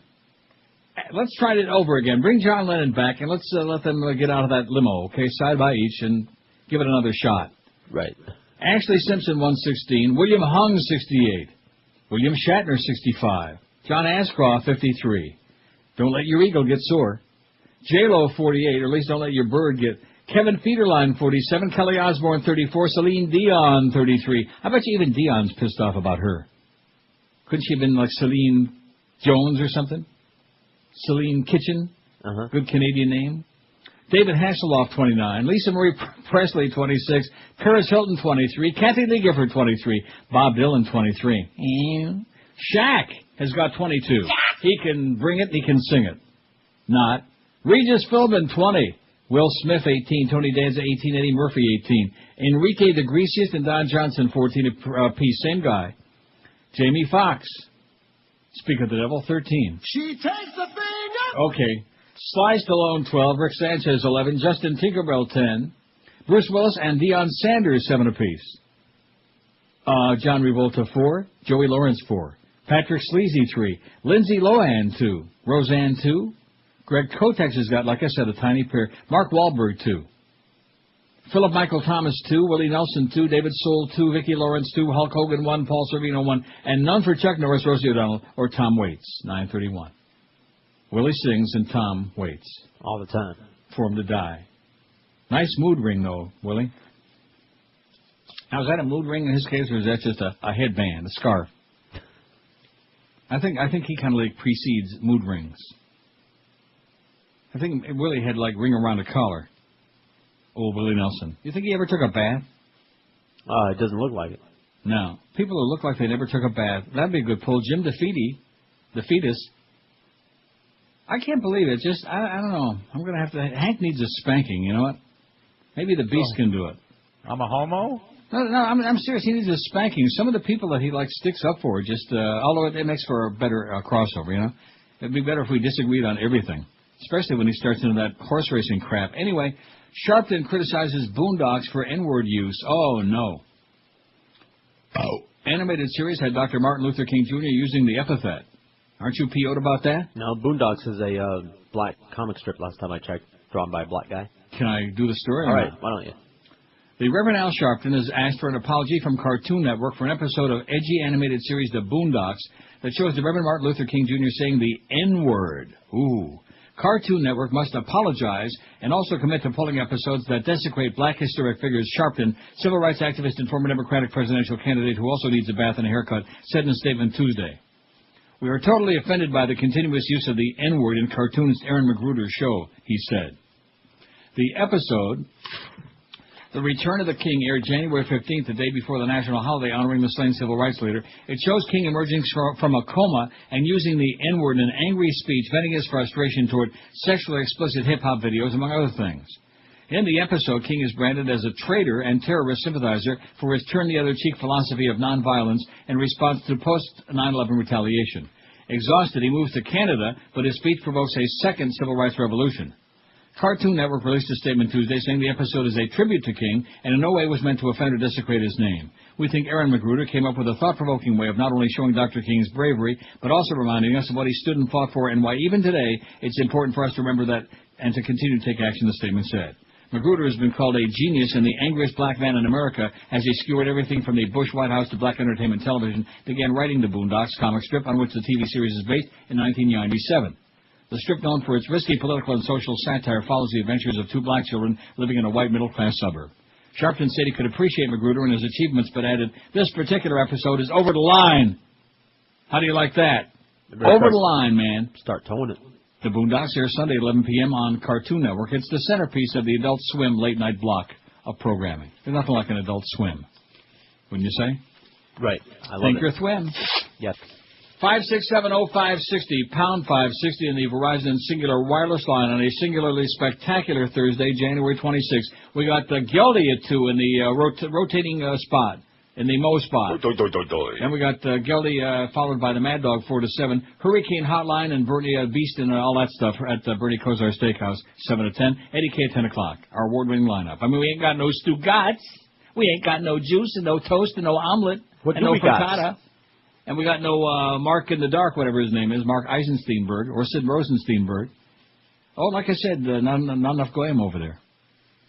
I noticed that most of the comments on that bogus poll there by Greg Kotex said, send Sid back to New York. I'll tell you, you ain't cutting it, Sid.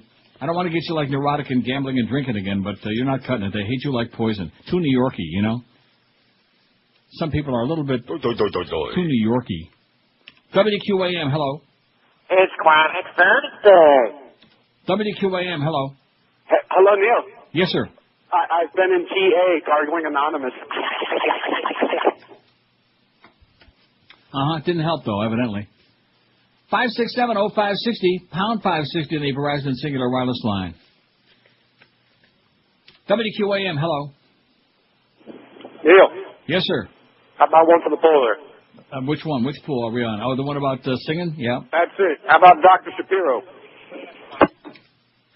Yeah, how about it? 5670560. Oh, now the calls are coming in from across the street. That's good. Well, I got nothing else to do. In between, like, they're probably like creeping the pool. I'll say, let's Dan LeBastard is standing here with a gun to our head. Let's vote for Danny Boy. We like him a lot. What a joke. Yeah, you can come up with all the phony, bogus newspaper polls and all the hullabaloo and, oh, Neil's talking about us now. And all. Yeah, and guess what? That and 40 cents will buy about a quarter of a lukewarm cup of coffee, schmuck. 5670560, pound 560 in the Verizon Singular Wireless line. Oh, they're smoking now. They must be really busy. Smoking. By the way, Defoe, you're on the way out is what I'm hearing. WQAM, hello. As a matter of fact, what I'm hearing from Joe Bell is that they have an open window in Defoe's contract, and both stations invited him to jump out of it. WQAM, hello. QAM. Yes, add a couple in the poll. Go ahead. Hop right in there. Right, well, Ricky Martin and John Harrison. John who? Harrison. John Edison? Davidson. Aniston? John Davidson. Oh, John Davidson. Oh, John Davidson. He could belt out about a quarter of an ounce of sound. John Davidson sure was pretty there for about a half an hour. That's way before your time. No, but I know who he is. You do?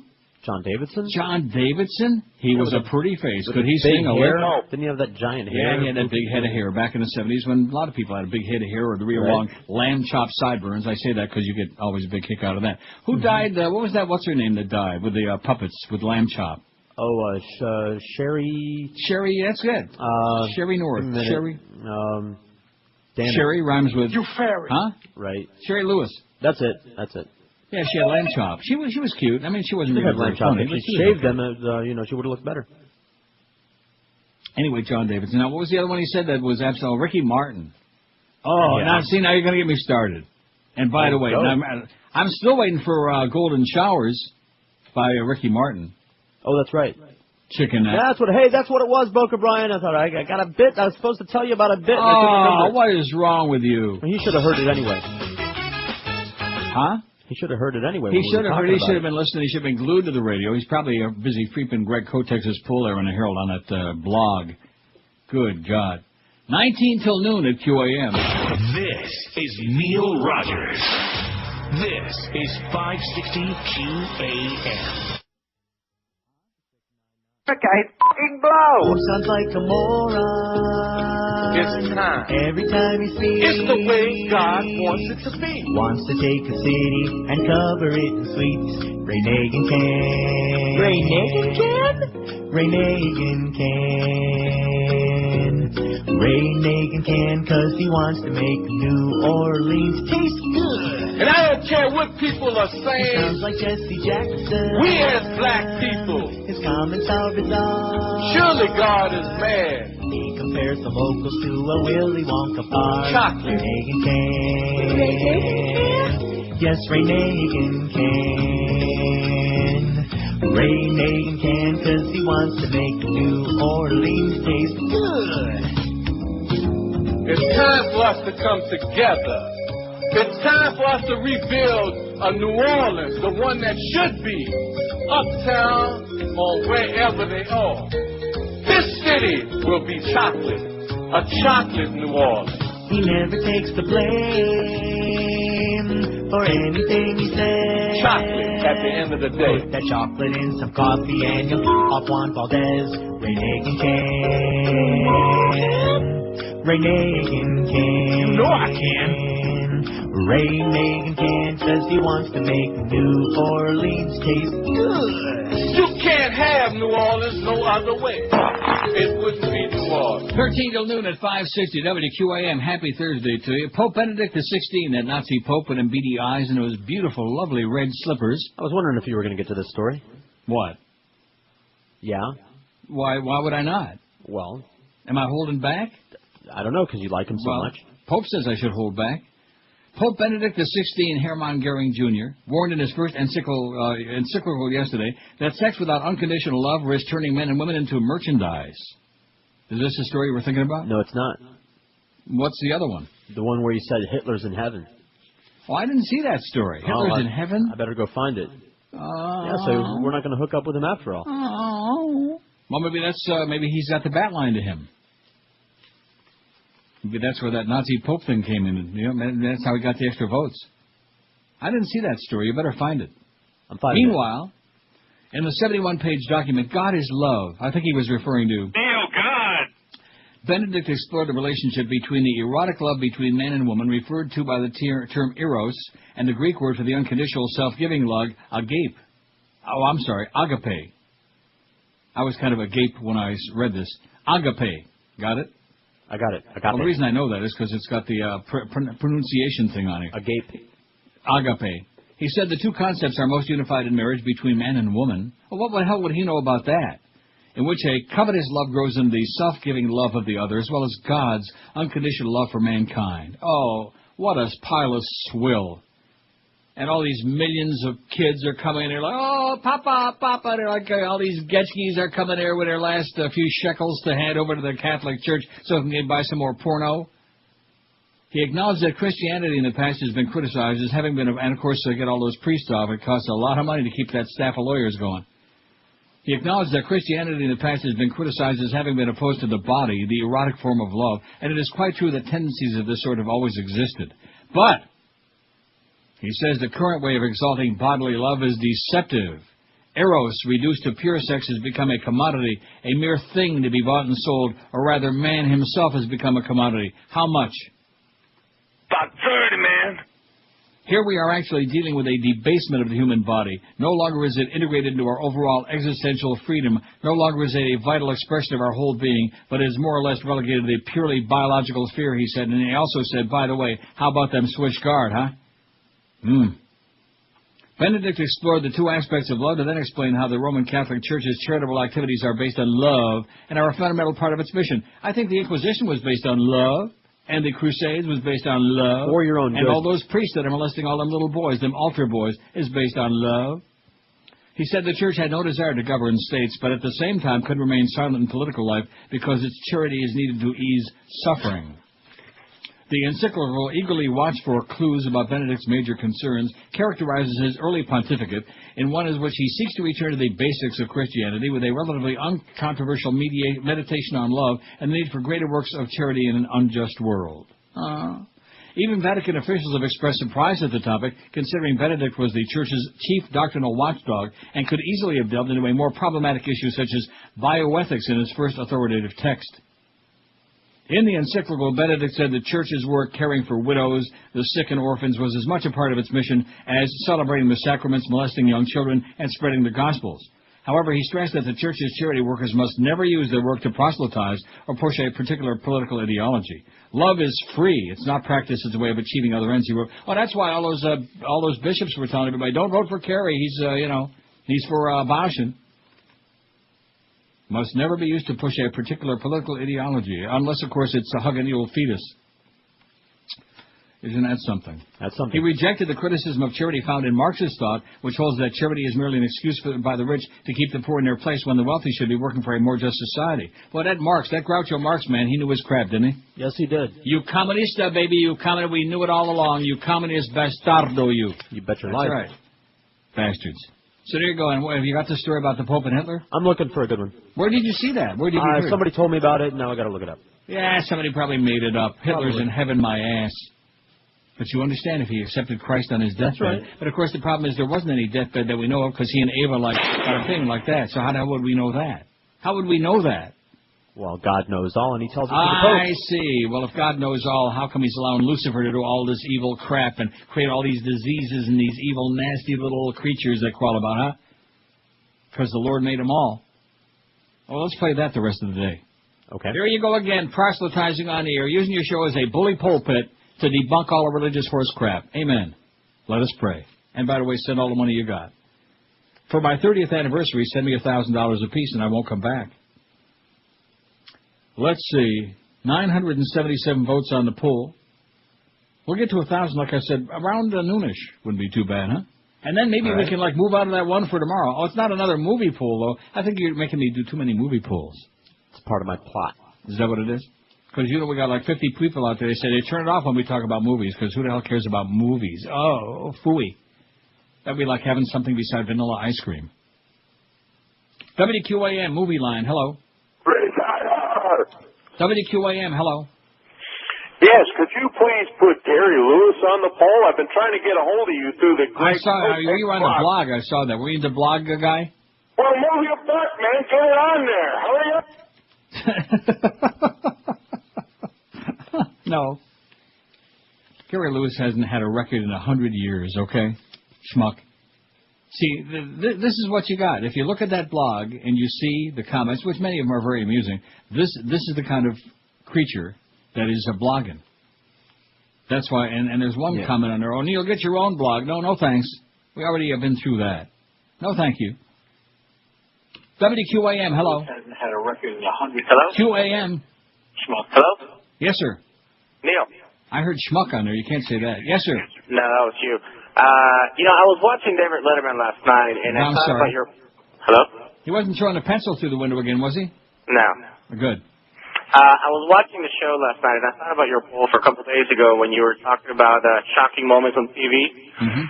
I wish I could go back, because I really think that every time, he has this bit about Bush and what he says on TV. I really think that every time he speaks on TV is a shocking moment. Okay. Speaking of Letterman, I thought you were going to mention when Danny Boy was on there, Dan Rather, and he broke down and cried. Remember that? Yeah, I do. That was pretty shocking to see a news anchor on there crying his eyes out almost as much as when they canned him early. I just think it's shocking every time Bush speaks. That's what I wanted to say. There's an old expression where there's no sense, there's no feeling. Good luck, Paulie. All right, bud. Thanks. See ya. How do you like that? Danny boy. I miss Danny boy, I'll tell you. Mm-hmm. As a matter of fact, no, I don't really want to play it because you guys are too obsessed with it. You're as obsessed with that bit as I am with that Ray Nagin one I just played. What bit? The Danny boy bit. Do it. What Danny boy bit?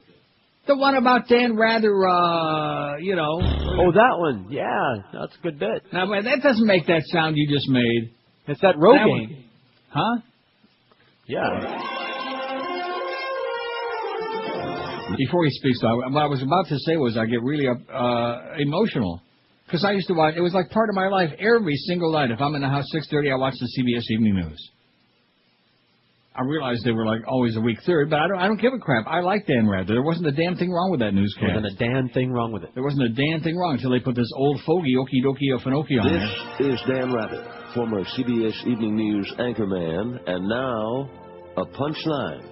My former network's inability to find a suitable replacement for me demonstrates my true genius and complete and total domination as an on-the-air talking head. But let us speak about some of the names who have been mentioned to replace me. First, Bob Schieffer.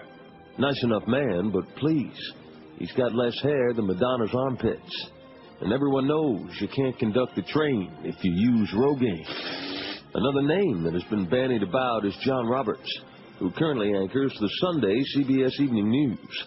There's a reason he's been on Sundays for so long, plus he's Canadian. And everyone knows when the camera light goes red, you can't be a hosehead. Then there's Scott Pelley from 60 Minutes. He was the guy who helped me make up the story about President Bush, I think. Plus, he's skinnier than Kelly Ripa.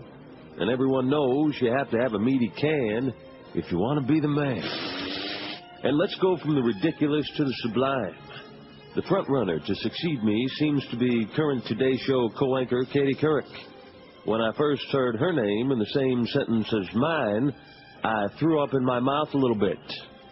This person thinks real news is announcing the individual weight of each of J-Lo's butt cheeks. Plus, her head's too small, her eyes are too close together, and she reeks of Jean Naté.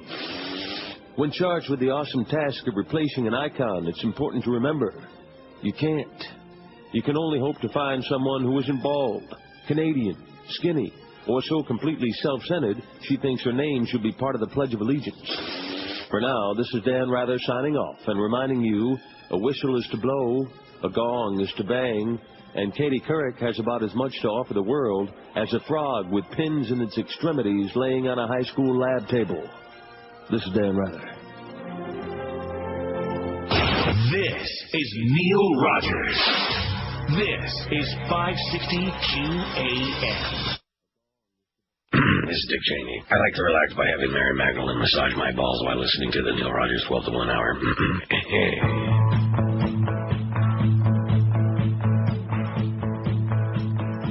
I'm dying over here. Angelina Jolie stopped into the doctor for a little ultrasound scan.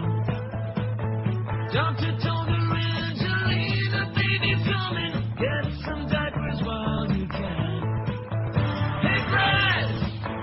Hey, Brad, guess you know what your manhood's for. Hey, Brad, making babies didn't take too long. He is very proud, she's got protruding tummy. They'll make a good mom and dad. Chance that they might go the way of most celebrities. Let's just hope the marriage lasts.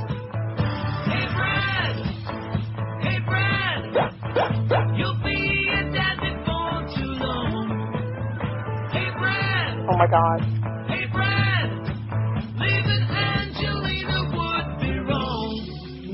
12:02 at 560 WQAM. Happy Thursday. Man, this month is just zooming by. It won't be long before it'll be time to be sending another talent sheet for January.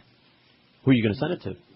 Well, I'm supposed to send it to Deb. I haven't gotten a number from Joe yet, that fax number. Maybe you can handle that today sometime. No problem. Get the fax number for accounting, and I can send it right to Deb, because we don't want to have that pimp, that intermediate part-time program director involved, because he can't seem to, he keeps wiping his arse with everybody's timesheets or something. Or maybe he's eating them. Maybe he's on a timesheet diet. Now, I did Google the Pope and and Hitler, and of course I knew what it was going to be about. Right. It was not the story that you were talking about, but I No, got it's this not. one, though. All right. Well, it's from the New York Post. It's an old story, but it's certainly well worth repeating, and if anybody's upset about it, they can blame you. Pope Pius XII helped Adolf Hitler gain power and did nothing to stop Nazi atrocities because he believed Jews got what they deserved and explosive new book charges, which it's not new, but I forget what year this came out. The shocking book, Hitler's Pope, The Secret History of Pius XII by John Cornwell, is excerpted in the October issue of Vanity Fair magazine. Cornwell, a best-selling author and Vatican observer, said he was given access to secret church files because he had initially planned to defend the Pope against charges he was silent about death camps. But after, I remember it wasn't that long ago. No, it wasn't. But after studying Pope Paul XII's own files and depositions taken under oath 30 years ago, About 30, man. to support his eventual canonization, Cornwell said he was in a state of moral shock. Cornwell says that when the Pope Eugenio Pacelli came to power in 1939, he knew about Hitler's plans for a final solution and was begged repeatedly by bishops in Germany, even by an emissary from President Franklin Roosevelt, to use his authority to condemn Nazi atrocities. But he said nothing and never acted to stop Who Did Mo for the Jews, okay? Who Did Mo, which there's some of those Who Did Mo on that blog, by the way. You got to read those. You'll be amused. Oh, I'll go back to it. Please. But he said nothing and never acted to stop Catholic clergymen who collaborated in racial certification to identify Jews before they were sent to death camps. Pacelli, who became Pope in 1939, met with Hitler several times and first agreed to help him in 1933. He said, nice mustache, when he was a Vatican diplomat, the book says. Also, he ordered that all the food at the Vatican, they used Adolf seasoning. Cute. To tenderize their... He promised Hitler he'd disband a German Catholic political party in a deal that protected the Vatican's rights in Germany. When he did, millions of Catholics joined the Nazi Party. The only denunciation Pacelli made during the war was a bland Christmas Eve radio message in 1942 that didn't mention Jews but merely mourned the plight of hundreds of thousands who, without any fault of their own, sometimes only by reason of their own nationality or race, are marked down for death or gradual extinction. Cornwell said Pacelli was silent because he was patently and by the proof of his own words, anti-Jewish. In a letter Pacelli wrote in 1919, he described a group of revolutionary Jews in Munich as a gang of young women of dubious appearance, Jews like all the rest of them with provocative demeanor and suggestive smiles, led by a young man about 30. About 30, man. Or 35, also Russian and a Jew. Pale, dirty, with vacant eyes, hoarse voice, vulgar, repulsive, with a face that is both intelligent and sly. God, he must have meant Al Goldstein. One papal report about the Jewish question, written under Pacelli's authority, says the Jews are responsible for their own fate. Blinded by their dream of worldly gain and material success, they deserved the worldly and spiritual ruin that they brought down upon themselves, he wrote. When the Nazis invaded Rome in 1943 and moved to deport 1,000 Jews who lived near the Vatican, the German ambassador in Rome, fearing a backlash from the general Italian population, pleaded with the Pope to issue a public protest. He did not. He did not. And the Roman Jews were sent by cattle cart to Auschwitz. Only 15 survived, one of those a woman, Settimia Spezzacchino, who served as a human guinea pig of Dr. Joseph Mengele. In a recent interview, Spezzacchino said Pius was an anti-Semitic pope, a pro-German pope. He didn't save a single child, nothing, nada, zippity-doo-dah, she said. Vatican officials declined to comment, saying they hadn't read Cornwell's book. The Vatican, however, has consistently defended the conduct of Pius XII, claiming his behind-the-scenes work saved thousands of Jews, or maybe at least a couple of them, or one or two. Huh? A few. A small handful. A pinch. Yeah, a little pinch will do it. That's what they say to the Swiss Guard. Can we pinch that? Okay, 5670560.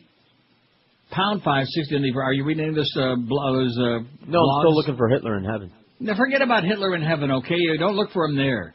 Look for him in purgatory. He's in God's waiting room. He's got an appointment. Probably just like Troy Stratford's got an appointment, speaking of purgatory. You know, leave it to Josh Cordes, who gets the star of the day, if the purple star and a gold jelly bean, or the other way around, for outing Troy Stratford being a total slackard. You know, really gets me. These salespeople, they come to me. Oh, would you please do this? Or would you please that? And okay, whatever you want. Okay, I'll do whatever you want. Put some money in your pocket. Ain't gonna make me no money. I'll put some money in your pocket. And then they don't service the account. They don't get no copy. They don't return people's phone calls. They just, see, this is the old regime. And some of you people who don't understand, we got a new regime in there now and a new general manager who's got a whole different attitude, like about really doing business as opposed to monkey business. Well, some of you people are going to be on the outside looking in one day. And they're going to stick that card in the, that little card we got, that whatever, that pass card, and it's not going to fit. And if it doesn't fit, you're full of Schmidt. How do you like that, Troy Stratford? And that sales mangler back there. Not to mention our part-time program director. Poor Joe, man. He's a good guy. I feel sorry for him, though. He inherited like a real, you know what I'm saying? Oh, I know what you're saying. Yeah, he inherited a real mess. But he'll get it straightened out. Got my pay there on time yesterday when somebody else was, well, gee, I don't think I can do it. I'm not going to get it. Yeah. Maybe I wasn't going to get it, but you're going to get it, Clarence. I'll tell you that, you simpleton. Now, let's see. Let's take a look at Waxy and how they're doing. Oh. There's sports, all the jock straps, all the time, all the ballgame. Let me tell you right now, anybody who's obsessed with sports is gay. Guaranteed. I know, believe you me. I mean, think about arguing. Listen, anybody that wants to spend a lot of time taking showers naked with other guys is gay. There is no question about it. Oh, what about if you just want to watch? Yeah, that, like I said, that's even more proof right there.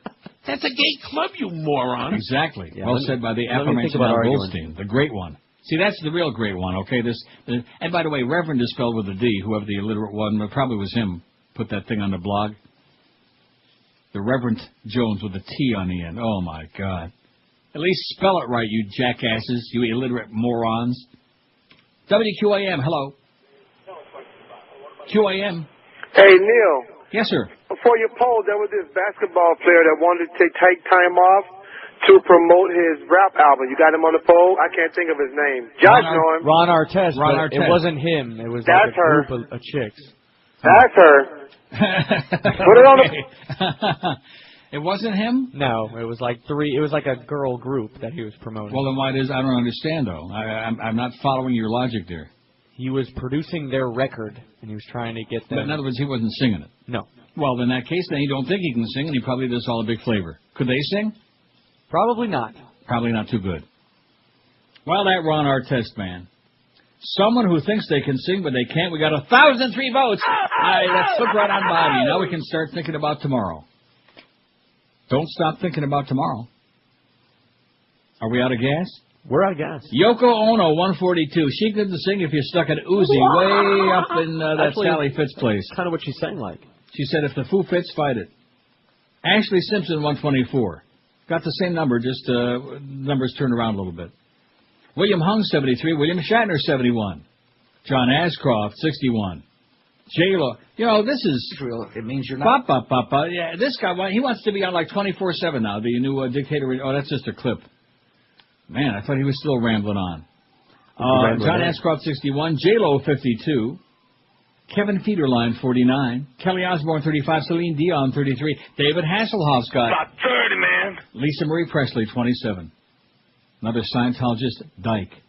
Paris Hilton, 24. Kathy Lee Gifford, 23. Shaq, 23. Who's got 23? Shaq. Bob Dylan, 23 also. Will Smith and Regis Philbin, 20 apiece, same guy. Tony Danza, 18. Eddie Murphy, 18. Ricky Tiki Sanchez, 17. Boy, could he belt it out or what? In fact, Dan Stewart, the late Dan Stewart, rest in peace, told me that Rick Sanchez used to fart up a storm with it. They used to all run for cover. Enrique the Greasiest and Don Johnson, 15 apiece. Jamie Foxx, 14. And no, I'm absolutely not playing. She takes the finger. Oh, no. Don't. Maybe later. Sly Stallone, 12. Justin Tinkerbell, 11. Boy, can she belt it out or what? She could sure open up a booby flap. Bruce Willis, 8. Deion Sanders, 7. Lindsay Lohan, 5. Lohan, I'm sorry. They don't know how to pronounce her name. You notice that? Yeah, it don't matter. No, she still sucks. John Travolta, 5. Roseanne, 4. Joey Lawrence, 4. Patrick Swayze, 3. He's sleazy, Patrick Swayze. He ain't no John Cameron Swayze. He takes a licking and don't keep on ticking. Oh, speaking of that, I got a new watch. I'll do a Stan Major show on my watch. All right. Remember I told you my watch died? That's right. Well, most people, when their watch dies, they go out and they get a new battery, right, for a few bucks? Not me. Not when you got a few bucks. I give it away to somebody. And then I get me a great new watch. I never had one of these before. It's a Citizens. Can I tell you about it eventually? Citizen of what? Canada. Hulk Hogan, 2. Greg Kotex, 2. Mark Wahlberg, 2. Philip Michael Thomas, 2. Willie Nelson, 2. David Soul. Don't give up on him, please, 2. Well, Vicki Lawrence, too. Remember the night the lights went out in your studio? Yeah. Rosie O'Donnell won, Paul Sorvino won, and none for Chuck Norris and Tom Waits. People are saying, like, who that? Tom Waits. Do I know who that is? I don't think you do. Not somebody that gets on track. He sings like this. Eddie sings and Tom Waits. That's Eddie. I'm sorry. 12 minutes past noon at 560 WQAM. We got Geldy today from 2 to 4. He's going to be foaming at the mouth about your Florida Panthers and about the very scant gathering they had last night. See, how do you expect them to win the games and keep those leads at the end of the game when you people won't show up? You phony, you front-running phony jackasses, man. They had a rough time there on the road trip, although they did win that game in Tampa. And then they come home to a scant gathering, man. Pathetic. Isn't that what the Humper said? Who was at the game? Who was telling me about that? Oh, I know what it is. I was in here sending bedtime stories last night, and I turned on Eddie K., and he was talking about how they ruined the game and how it used to be a great game. Hey, Eddie, you're a great guy. I love you. You're old and Jewish and everything, but you know about hockey. If they wouldn't have changed the game and opened it up and let the players play and got some scoring and some excitement in there and the overtime, stick to what you know about Eddie gambling, okay? Don't talk about hockey, please. And then, of course, some buttlicker calls up, oh, you're so right, Eddie. It used to be, yeah, right, your mama. Your mama sews socks in hell. Hey, when you're shopping, speaking of socks for shoes, this is just amazing to me, you know, how I just keep falling into a bucket of... all the time. Get over to Brandy Shoes for the most comfortable fit in your favorite style of shoes because you can't beat Brandy's with a stick. Brandy's carries a humongous selection of all the major shoe brands like Rockport, Florsheim, Echo, Mephisto, SAS, New Balance, all the other big names in the shoe business. And Brandy's professional shoe fitters will make sure you have a customized fit of your comfort shoe every time. Ask for Arnie. Say that old fat Neil sent me in and told me to ask for Arnie, and Arnie will make sure you have a perfect fit at an unbeatable price every time. And whatever style you pick out, they're going to have your size on the shelf, guaranteed, because they have such a humongous selection. The pros at Brandy's really do understand fit and comfort. They even specialize in wide widths as well if you have big, disgusting fat ones. Brandy's is worth the trip from anywhere in South Florida, so don't forget now, for that unbeatable combination, comfort, style, fit, value, and selection, it's always Brandy's Shoes, still going strong in that fabulous location at 1290 North Federal Highway in Pompano Beach. They're open daily Monday through Saturday till 9, every Sunday till 5. And every week there's another special value at Brandy's. This week it's Sperry Topsiders, both men's and women's styles, to save you an extra $10 to $20 a pair. Only this week and only at Brandy's Shoes in prestigious Pompano Beach. This is Neil Rogers. This is 560 QAM. Bless America and pasties and a G-string up here. I'll do it. Jim Carrey, glad you decided to cut back on the caffeine. Yeah. Especially after our last interview. Here's the video. Tell us about Pet Detective 2. Warning you, I'm seriously stressed out here. Dude, that's my coffee cup. I could force that into your brain right now. What? Oh, no! cojones! That's gotta hurt. I have recovered. I pee out of a tube, though. Are you listening to a word I'm saying? Whoa, you were funnier before. Oh, my cojones! Oh,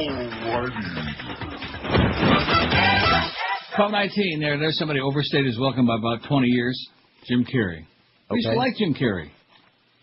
Briefly. Do you know he's Canadian? Yes, I did. Oh, well, maybe that's his problem. Virginia Senate passes gay marriage ban. The state Senate all but guaranteed yesterday that Virginia will hold a November referendum on whether to amend its 230 About 30, man. 230-year-old Bill of Rights to bar same-sex marriages. The Senate voted to follow the House of Delegates in approving legislation to place the amendment on the ballot. While each chamber must still pass the measure already approved by the other in the session, the wording is identical in Virginia. And that a surprise to you? In fact, Clarence was just in Virginia. He probably voted to cast a deciding vote. The action of Virginia came as Maryland Republicans said they had the votes to force consideration of a similar measure in the state Senate. Yes, Virginia, there are no gay people. Only maricones with cheese. 18 state constitutions define marriage as a union solely between a man and a woman, though many amendments... And by the way, don't let those people out there just be merchandise. Don't be oogling people in the shopping mall or wherever the hell you're hanging out, because that's what the Pope says. People aren't like merchandise. That's right. You better get with it, mister. You're laughing now. You're going to be crying later on when you're down there burning in hell. You'll be doing your Linda Blair. It burns, it burns. And then they'll be throwing all that tap water on you. You'll be like that. Now, I want you to stop and think about this. I mean, granted, you think the movie was a comedy. But in retrospect, not I the first understand. time I saw it. I understand. But he's throwing the tap water, and she thinks it's holy water because Right. Father Karras says it's and he's like, doing that whole silly thing, and she's it burns, and then he goes downstairs. Whoever he's talking to says, was it the mother he was talking to? Okay, Ellen I guess. Burstyn, Sure, all she over, was. and says was tap water. Or I forget who he was talking to. It was only tap water. So in other words, where's the beef? You know. I guess Where's the beef? You can psych Satan out. Really? I never knew that. Well, of course not. Psych! 18-state constitution define marriage. I just got through reading that. Well, we don't care about that crap. Marry this. Marry, what's her name over there at Pompano Park? Mary Magdalene. Actor Chris Penn, now we mentioned yesterday he was found dead, and then, of course, the follow-up. Yes. We always like to follow up because we're very newsy on this show. Real newsy. The old man on the air talking about the weather in Toronto, reading a bunch of bedtime stories, and beating the crap out of those people across the street, and the ones everywhere. We beat, by the way, do you know that we beat IOD November also? No, I didn't. They had those two big they did okay. We beat them, I think, 6-8 to 5-9. There are some more numbers for all you number people in December, following the whole Wilma business. So we're doing just fine, okay? I mean, the next trend is going to be a debacle for everybody because that November is still going to be, staring everybody in the face. But then when that drops off, we'll be fine, and some other people that got like a big kiss in December from the Dolphins, they're going to be like, oh, gee, all these polls in the newspapers don't mean squat. Nobody's listening to this crap. That's right. Because you're narrowcasting. Don't you get it? Are you really that stupid? Or what? You're narrowcasting. You're narrowcasting with a bunch of silly matacones who sit around with jock straps on, play with each other's, dingleberries. That's what you're doing. Narrowcasting. All these silly-ass guests. Well, I'm going to tell you one thing. Mad Dog's got his thumb on that right. These guests, it's like a curse. It's like a death wish. It's like having Jacques Martin. Well, we have commitments to the Panthers. Well, you know what? Screw the Panthers. That's my comment. Screw the Panthers. How the hell can we afford to take our valuable airtime and say to the audience, well, if you're not into hockey and listen to this dumb frog talk for half an hour, then goodbye. And it's like an invitation. It's like sending a gold-engraved invitation to each potential listener out there. If you don't like what Jaime Schwartz has got to say, then you better go away for a half hour, an hour, because we're gonna inflict them on you. That's why I stopped having guests years ago. Do you have any idea what a massive improvement that was for me? Yeah. Aside from the fact that babysitting 90-year-old people with one foot in the grave, I just don't get it. What are people thinking about? Well, this hour we're going to talk about baseball card collecting, and you can just hear, as Mr. Ego again was doing his own personal interest on there, baseball cards, everybody in the audience is like diving for the dial. And some of the people were dropping it, too. That's why we don't use soap no more. They were diving for the dial. You know, can you believe that anybody uses soap anymore? Sure. Very sad. Why? Why? There. It would be like guys wearing knickers. It would be like bringing back spats. Look, you're an old-timer and don't always change as soon as change becomes available. Like what? Huh? I was way ahead of the curve on body wash. Let me tell you that right now. Things. Yeah. Come on, Josh, speak up. Don't leave me hanging. What? Give me an example. Music. Oh, now listen, your music taste doesn't really change that much. Your music taste is well, based it's one thing to think that the music you grew up and with is let me better. say one other thing to you too. I hate to break the news to you, but when I had the apartment in Amsterdam, I was a zillion miles ahead of you. I'd come back here, and all of a sudden, they're playing all the techno pop and all the European stuff that I had on tape from months with all ago. due Okay, respect. so it all depends on where you can hear it and where you can see it. First of all, in the U.S., there's no videos anywhere. Where are you going to see a video? MTV don't show no music videos. All they have are a bunch of stupid crap programs with naked teenagers running around. All right. Zeraves. Yeah, but I'm just telling you. I have no problem if there was some good music to see or listen to The or point both of is, these things. Old-timers are reluctant to change, and when you grew up using soap, most people are reluctant to change. We're not talking about old-timers reluctant to change. Maybe we'll do that poll again, kind of like one of those pre-polls, So, you know. What do you wash with? Yeah, but I'm talking about like the age group. I mean, I I would have think never switched to body wash if I weren't on this show. There probably. you go, right there. Now, is he an old-timer? Take a look at him, okay? Does he look old? I realize he's getting worn out pretty good because of that Russian girlfriend, but nevertheless, he ain't old, and he wasn't using he was using soap. Yeah. And what she told me, by the way, Natasha, there, is he kept dropping it. Yeah, but she'd That's pick what it up I'm for hearing. him. Huh? She'd pick it up for him. WQAM, hello. How about the soap? QAM. Neely. Yes, sir. How are you today? All right. It's Chris from Australia. Chris from what? Hialeah. Oh, Hialeah. Hiya, Chris in Hialeah. What's going on? Hey, I don't want to sound, gay, You do. but the exfoliating apricot, St. Ides, puts lead in my pencil. So What good did you stuff. say? What are you talking about? The body wash. Oh, yeah. body wash. Well, your phone is breaking up. You got one of the worst phones. I would stop buying a body wash. I'd go out and buy a new phone. God, is that a bad phone? Did you hear that? Yeah, I heard it. Greg, yeah, pencil. Yeah. By the way, it's a stencil, not a pencil, what I'm hearing. 26 past noon at QAM. This is Neil Rogers. This is 560 QAM. And dumb as dirt. Transamerica, a film about a woman who was a man that became a woman who was never a man in the first place because it stars a woman, Rosie O'Donnell. Hey, pal, look at me. I'm really a woman. Can you believe it? A woman. I am a woman who plays a man that becomes a man. But all along, now get this. I was always a woman anyways. Why, look at me now. I'm just a little guy sashaying in my mini skirt. Like my mini skirt, huh? It's a little tight, don't you think? Well, that's why I carried a shoehorn. Your makeup, it's kind of, very blue. The makeup I got at Pet Boys. And I rub berries on my cheeks for color. I'll deal with my armpits later. So, you want a date? No, but one thing I'd like to know. Yeah? What's that, Bubba? Do you have any mirrors in your house? Transamerica, now showing in limited theaters for a very limited time, and gratefully so. 12:32 at 560 WQM. So anyway, getting back to Chris Penn's death. All right. The cause of actor Chris Penn's death remained undetermined after an autopsy, and the coroner's office has ordered blood toxicology tests. How do you like that? Weren't you a little bit curious about how he died? A little bit curious. That's the operative word, a little bit. Penn, the brother of Academy Award-winning actor Sean Penn and musician Michael, was found dead Tuesday in a Santa Monica condoleezza. The toxicology test is just normal procedure for someone who's 40 and not seen their doctor. His latest film, the Darwin Awards, in which he appears with Winona Ryder and Joseph Fiennes. How do you say that? Fiennes. Oh. A premiere later in the day at the Sundance Film Festival in Park City, Utah. He gave an incredible performance in the film for a dead man. Writer-director Finn Taylor said, "I think he's going to be remembered for years to come and we'll miss him." Chris Penn appeared in numerous films, including Reservoir Dogs, Starsky and Hutch, Rush Hour, and Corky Romano. Corky star Chris Catton described Penn's death as a huge shock. Catan. I beg your pardon? Catan. Chris Joseph Catan. Cotton? Who cares how the hell? Catan, Rattan. You say Catan, I say Catan. How do you like that? You say Tamata, I say the hell with you. So here's a little more. Here's the rest of the story. I hate to do this. Ask me if I hate to do this. I know you don't.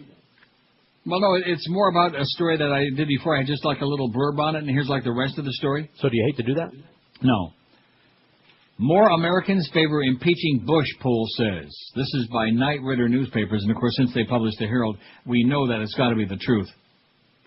The word impeachment is popping up increasingly these days, and not just off the lips of liberal activists spouting predictable bumper sticker slogans. This is, it sounds similar, but it goes on. After the unfounded claims about Iraq's weapons of mass destruction and recent news of domestic spying without warrants, mainstream politicians and ordinary voters are talking openly about the possibility that President Bush could be impeached. So is at least one powerful senator, Arlen Specter, chairman of the Senate Judiciary Committee and the inventor of that incredible magic bullet theory. So far, it's just talk. With Republicans controlling Congress and memories still fresh of the bitter fight and national distraction inflamed by former President Clinton's '98 impeachment over a couple of you-know-whats, even the launching of an official inquiry is a very long shot. But there's always a big but.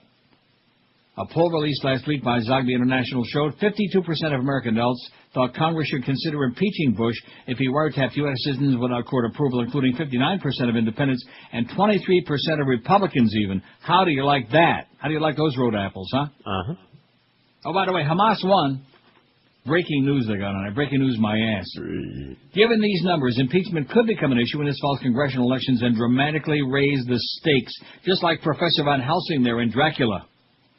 Remember, he raised the stake and then he drove it through Dracula's heart? And Bela Lugosi said, "Oi!" If Democrats win control of the House of Representatives, a leading proponent of starting an official impeachment inquiry, Representative John Conyers of Michigan, would become chairman of the House committee that could pursue it. Conyers introduced legislation last month to create a special panel to investigate it. By the way, Michael Moore is working, it's going to come out in 2007, on a sequel to Fahrenheit 9/11. Because John Conyers reminded me of Fahrenheit 9/11. Remember, he says, sit down, my son, we don't read any of these bills, you idiot. Conyers introduced legislation last month to create a special panel to investigate the Bush administration's alleged manipulation of pre-Iraq war intelligence and make recommendations regarding grounds for possible impeachment. All right. He's not the only one dropping the I word, even the I man, I bet. A day later, Senator Barbara Boxer of California wrote to 4 presidential scholars asking whether domestic spying by the NSA was an impeachable offense. Former Vice President Al Gore said last week that the NSA wiretapping could be an impeachable offense. He said it might be, it could be. Bush contends that he holds authority as Commander-in-Chief to order the eavesdropping on international calls of terrorism suspects without court approval. He also claims that Congress's resolution authorizing him to use force against terrorists implicitly authorizes NSA spying. But a 1978 law requires court-issued warrants for wiretapping people in the USA, and many in Congress, along with the nonpartisan Congressional Research Service, said Bush is on shaky legal ground in ordering NSA spying without warrants, as required by the 78 Foreign Intelligence Surveillance Act. Tucker Bounds, a Republican National Committee official, said impeachment talk is nonsense. Tucker Bounds. Does he? Yeah. Oh, just like that. About 18 feet in the air. But asked January 15 what recourse there could be if Bush broke or ignored the law authorizing wiretap, Senate Judiciary Committee Chairman Arlen Magic Bullet Specter mentioned impeachment. I'm not suggesting remotely there's any basis, but you're asking really in theory, what's the remedy, said ABC's This Week. Impeachment is the remedy, he said. To which we say... All right. To which we say... Absolutely. To which we say... Absolutely correct, sir. Representative Lynn Woolsey of California said of a Bush impeachment, I'm not saying it would happen, but I think it should be explored. She was one of a handful of House members to co-sponsor Conyers' bill, which is unlikely to get a hearing or vote as long as Republicans rule the House, which after November, that ain't going to happen no more. Stanford University historian Jack Rakov, a constitutional expert, said breaking the law on domestic spying would qualify as an impeachable offense, but that Congress should be hesitant to pursue it. The Clinton impeachment was a major distraction for the nation, he said. Some of us suggested it hurt the U.S. effort against al-Qaeda before 9/11. Well, I wonder who was responsible for that, eh? Huh?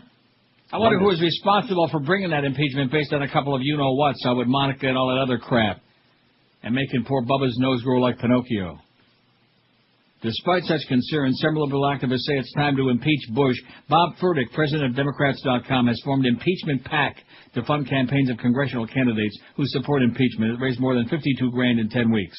If the truth comes out, Furtick said, there will be an open and shut case for a high crime of breaking the law. I mean, look at all of these different things, not just the illegal wiretaps. That's small potatoes. Right. All these innocent people dying and all these people being sent over there, and then Rumsfeld says, we got the greatest army, and these are seasoned veterans. Yeah, right, they're all dying over there while you're up there flapping your big fat lips, you idiot. They're lightly seasoned. Making all that money off of that Tamiflu by scaring the public again with this freaking bird flu. Anybody dying from a person-to-person contact from bird flu yet? No. Never. Never, not one in the history of mankind. Not a one. Nada. Oh, there's all those punks over there. They're giving a big victory sign. Hamas, we won. You see, when you give a bunch of people a free election and they vote to elect a bunch of terrorists, I say, Chobm and Dreard, okay, all of them. Isn't that the name of the party? Chobm and Dreard Party? Hamas, Chob, whatever. To hell with them.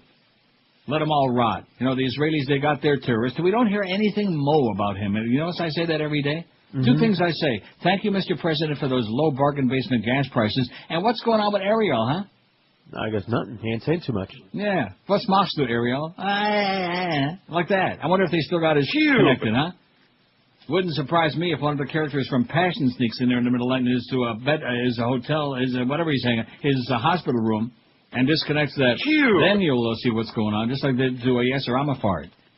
So the Israelis, they like terrorists. The Palestinians, they like terrorists. So let them all kill each other and leave us alone.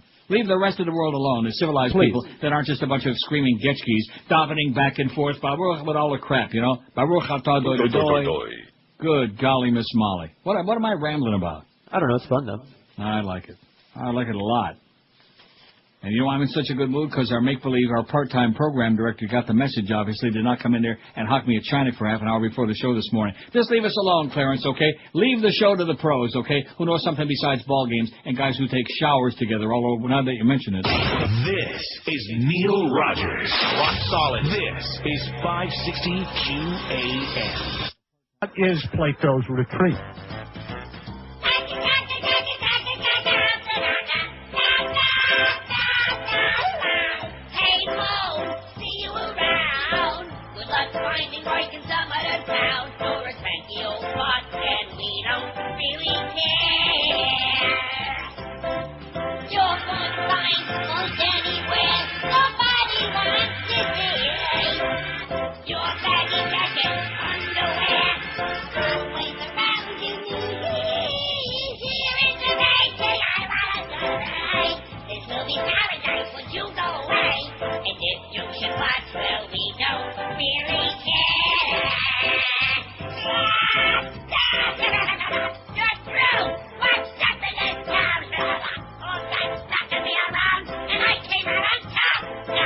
just another boy. Bum! I hope you wind up eating tuna over a steak.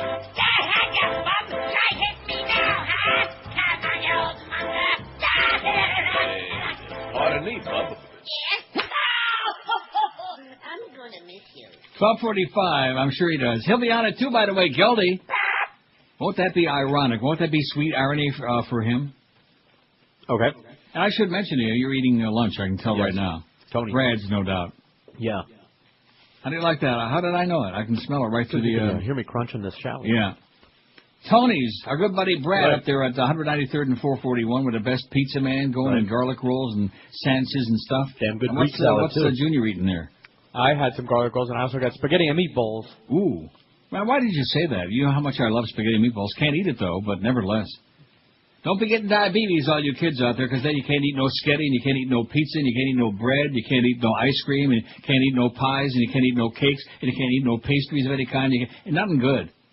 Just meat and lobster and stuff like that. And nothing wrong with lobster. Nothing wrong with a nice juicy steak, or maybe a couple of boogers. 5670560. So anyway, Geldy's on it too. He's got Peter King between 3 and 3:30, who's not related to that one. The great sports analyst writer Peter King with Geldy. That should be really scintillating radio and compelling radio like the Toronto weather. It's sunny, by the way, and not too bad. Mad Dog at 4. Hurricane Hotline at 7 o'clock from Bernie Kosar's Steakhouse. That's the same Bernie Kosar with the limp wrist who used to say, "We want the Panthers, Neil." He came in that morning like a little girl. Tee-hee. He actually said, "Tee-hee-hee." No.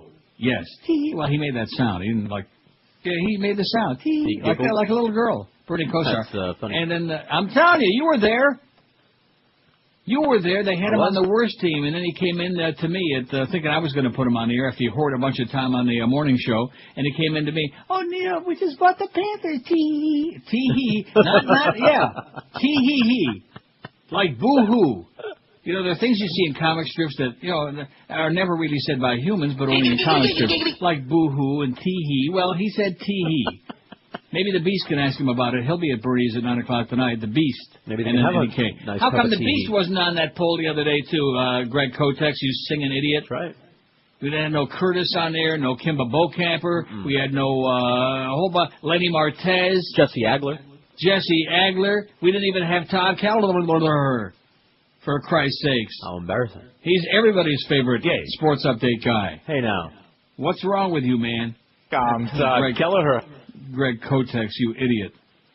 I mean, once we got that fax, I mean, that was like springing the closet door open, man. Oh, he's on there over there all the time. And I had a feeling that that's what it was. I mean, it's pretty obvious it was a setup deal because the Herald and them are like joined at the hip. Again, that's a good matchup, by the way. It's an excellent matchup. Oh, I was going to say that Joe Bell's favorite Boca Brian bit is the one where Wilt Chamberlain rapes Mo. That's a lot of our favorites. But isn't that something that we got a general manager now who actually listens to the show and knows what's going on here and takes an interest in what we're doing as opposed to like, well, how we do with a Panther guest today? Did we get Bill Torrey on there, Mr. Bowtie? And what about the spokesman? Was he on? You know, there is nothing in the world worse. A terrorist, a religious fanatic, same thing. You name it. There's nothing worse than a sports nerd. They are the evil of the universe. Take it from us, all of us, on this show. We are the anti-sports nerds and proud of it. That's the reason we're not on a Greg Kotex poll, because we'd wipe the planet with your ass. How do you like that, Greg Kotex? You imbecile. And he knows it. So he makes that disclaimer, "Oh, sorry, Neil Rogers, but it's only the sports people on the two stations." Right? You know what that would be like?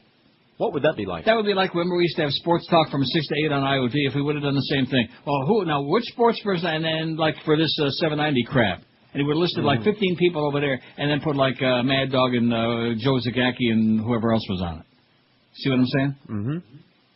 And by the way, 2 hours of sports a day is more than enough. Believe you me. How can you say that? Believe me. Especially when there ain't nothing going on anyway. The Heat. Who gives a flying crap about and the Heat already? By the way, how are they doing? I don't care. Don't tell me.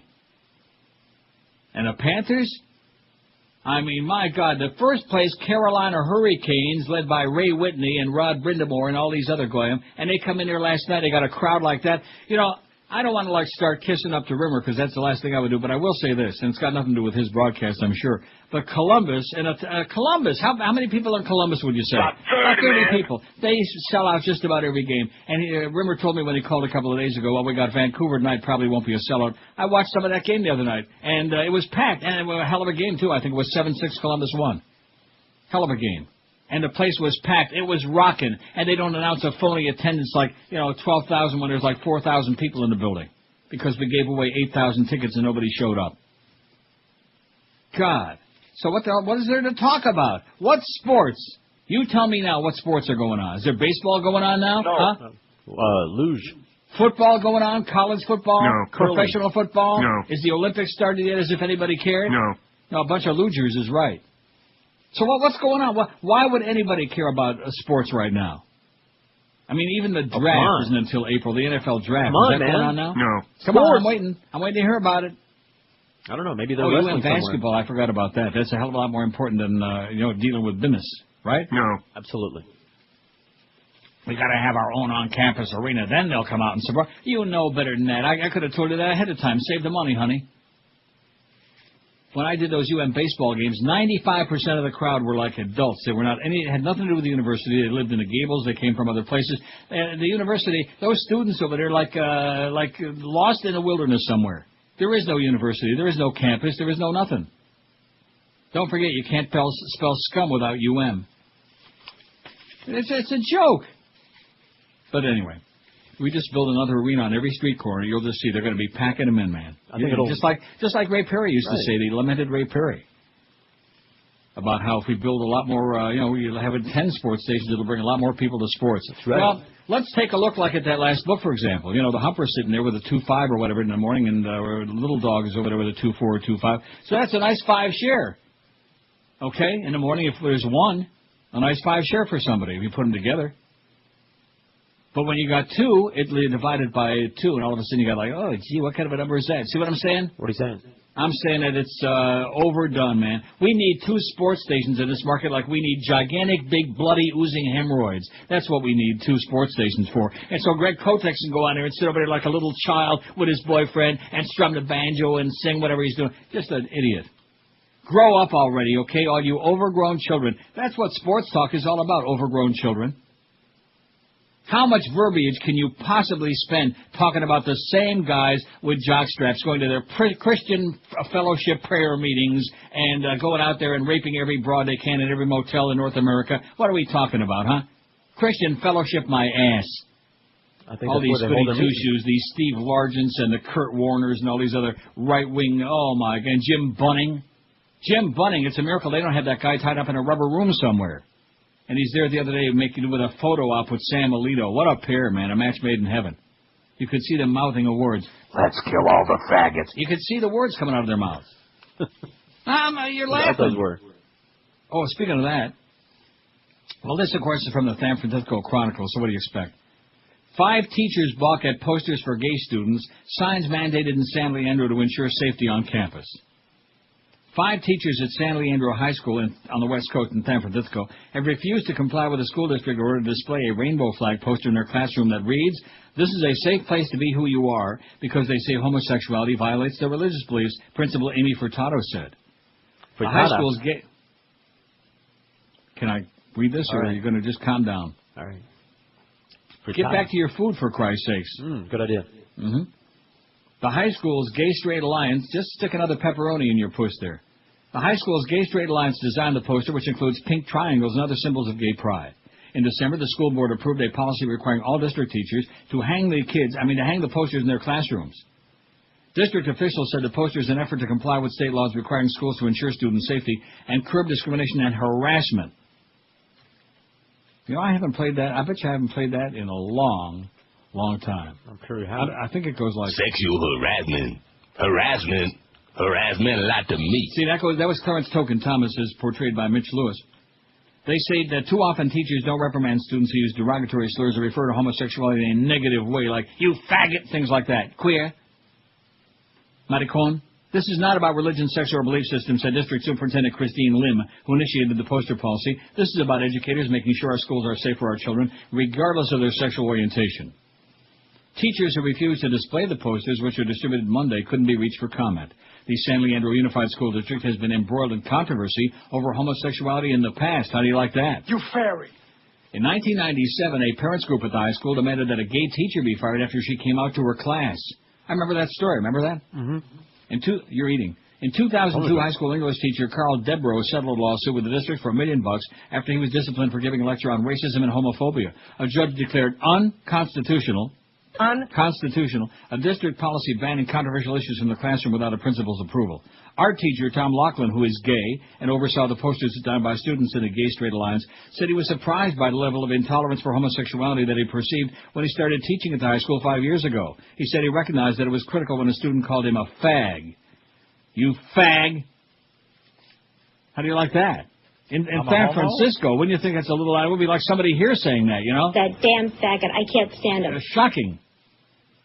There was a real need to do this. He said a lot of students didn't know about gay people in general or gay generals. Efforts to change the district's culture with a no tolerance. See, if Tom Cruise had just come out of the closet, they'd say, take a look at him. He's the Top Gun, man. He's the the head cheese. The Last Samurai. There you go. And there's a real screamer for you, man. You show me Church of Scientology, and I'll show you. Yeah. That's all. That's all you need to know. Right? Right. And who else were you telling me is a Scientologist that I wasn't aware of? Somebody a couple of weeks ago, he told me was... we got a long list over here. Some broad. Some actress. Huh? Jenna Elfman? No. Kirstie Alley? Oh! Kirstie in the Alley. I'm going to tell you something. If there's somebody right now who needs to take a long dirt nap, that's the bitch. Have you seen the new spots yet? Have you called Jenny? And they've got, of course, the stunt broad is doing and tumbling over and all this stuff. And, of course, you know it's not her. Of course. And she's got on 14 corsets. You know those things that you're supposed to wear to make you lose weight, those belts, those plastic belts? Duct tape. They have her every ounce of fat duct tape, and she's still a cow. How do you like that? Kirstie Alley, my fat ass. This is Neil Rogers. This is 560 AM. Hello, this is Arnold. This is not a tumor. It's the 1 to 2 hour. Hello, Jenny. I just lost 15 pounds. Just 75 to go. Kirstie Alley. How'd you know it was me? Your call ID? Better put that fettuccine down. And it went rollatini and lasagna. Kirstie Alley, baby. Get my desserts. Doing Jenny Craig, 'cause you're big and round. I like to consider myself pleasantly plump. You're still pretty in your lame Brian shirt. And you're damn sexy in your triple X big hoop skirt. It's actually not a hoop skirt. It's plum fitting. Sexy, isn't it? All she wants to do is have a hit TV show. Go, Kirstie, go. Daddy, better stop eating all that raw cookie dough. Go, Kirstie, go. Cookie dough. That should make a giant angel out in the snow. Go, Kirstie, go. Jump for a cake. Girl, we're rooting for you. We don't care how much you grow. Go, Kirstie, go. Who cares if you're big as a ghetto? You're still pretty, girl, and you got that all over sexy glow. Oh, yeah, she glows all right. 102 or something that rhymes with it. When I see her on TV, I want to run to the supermarket and get about 400 Rice Krispie treats and just bring them home and sit in front of the TV and just shove them one after the other down my puss. Makes me want to eat cookie dough. Right. Well, just stick with the Tonys there instead. Yeah, it's healthy. Thanks, Brad. Nice salad today. I'm keeping it under control. A shallot. That's very good, a shallot. Greek salad. Oh, good. I'm going to watch the rest of City of God after the show today. I'm going to have how you say a couple that? of nice cheeseburgers on my Flavor Wave Deluxe. And I'm going to watch the rest of City of God. All right. I'm going to watch one of those movies tonight, Thursday. Now, I will say this. I mean, so far, nothing all that spectacular happened. Although Shaggy got shot. I was not too happy about that. Damn it. We liked him, too. Yeah. A lot of dead people in that. But, and then the poor chicken. You know, that was one smart chicken, though. You know, you got to... He was looking around. They had him tied up there because he was going to be next. You know? And he's looking around. These chickens are getting skinned and beheaded and popped in the boiling oil and put on the grill and all. And the chicken's like, I think I better get out of here. You know, this ain't looking too good. No, I mean that look of panic. That was pretty good acting. I think the best acting I've seen so far was the chicken. So far, yeah. And man, he got away and they're chasing his ass all over town. And the best part of the thing was when he actually took off in flight. Mm-hmm. And I was thinking to myself, what a shame. I mean, if there was a God, why couldn't chickens really fly? They can fly for like a few feet, but then after that, they can't flap their wings too good, you know? Right. Kind of like Charles Belay over there on Channel 7. Who? Well, that guy that called us yesterday. I'm just giving him a little recognition, you know? Well, I'd like to recognize you at the track, at the Neil. Remember that guy? Mm-hmm. Wants to recognize me. Get out of here. I don't want to see you. I don't want to smell you. But Charles Belay's a good guy. He called us yesterday from Channel 7. And does anybody know who he is? Who? Who best fits this? Oh, and here's the poll for tomorrow. Which I waited till now because I can't imagine. Could we have left anything out? We left Greg Kotex off of here, the singing nun. We left him off. What movie should never have been remade? Right. And we did just voluminous research here. For at least 5 minutes. The Blob. Right. Even though the remake was actually good there. That's an exception. What about The Blobster? The Blob, War of the Worlds, Psycho, Cape Fear, Then They Will Fear You. When a Stranger Calls. I'm going to tell you, let me say it again. Now, you brought up a good point, too, about the trailer. They're showing all these previews of new movies coming out. So when you go to see a movie in the theater, they show the trailer for When a Stranger Calls. Mm-hmm. Now, I saw it. I was watching. It was on that show that we like so much that Josh was so smitten by, the two brothers, Supernatural. Okay. Did you see it, Josh, the preview for When a Stranger Calls? I did not. Oh. Did you see the original movie with Charles Durning? Probably not. Probably not. Oh, you'd like that. It's a good movie. It's one that really, I mean, not one all-time best, but it's pretty damn good. It's all right. Do not watch the new one. No. So anyway, this is another movie that does not need to be redone.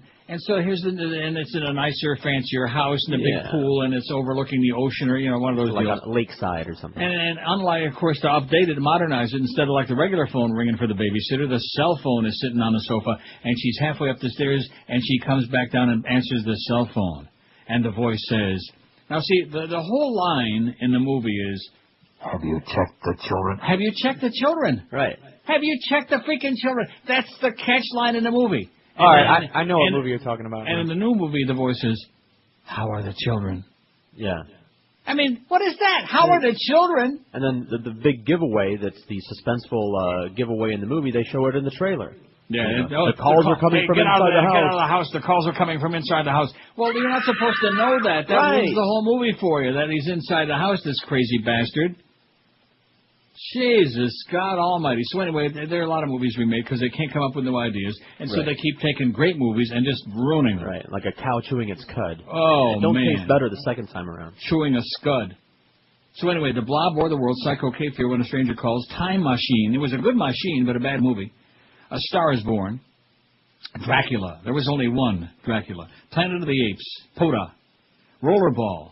And you tell me, even with Chris Klein in it, it was awful. Yeah, it was. I sure like Chris Klein, though. I know. You would hate that movie.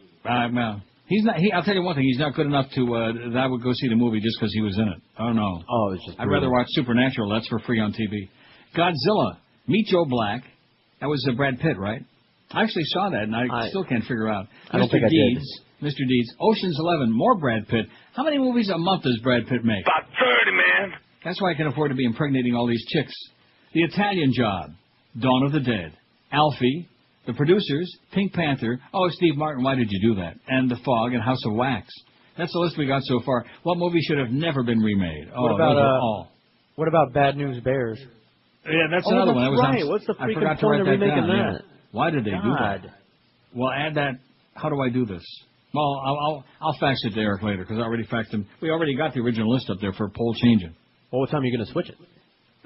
Like I do all the time, whenever I feel like it. Tonight, after I watch City of God, maybe after I watch Brian Williams with that phony face of his.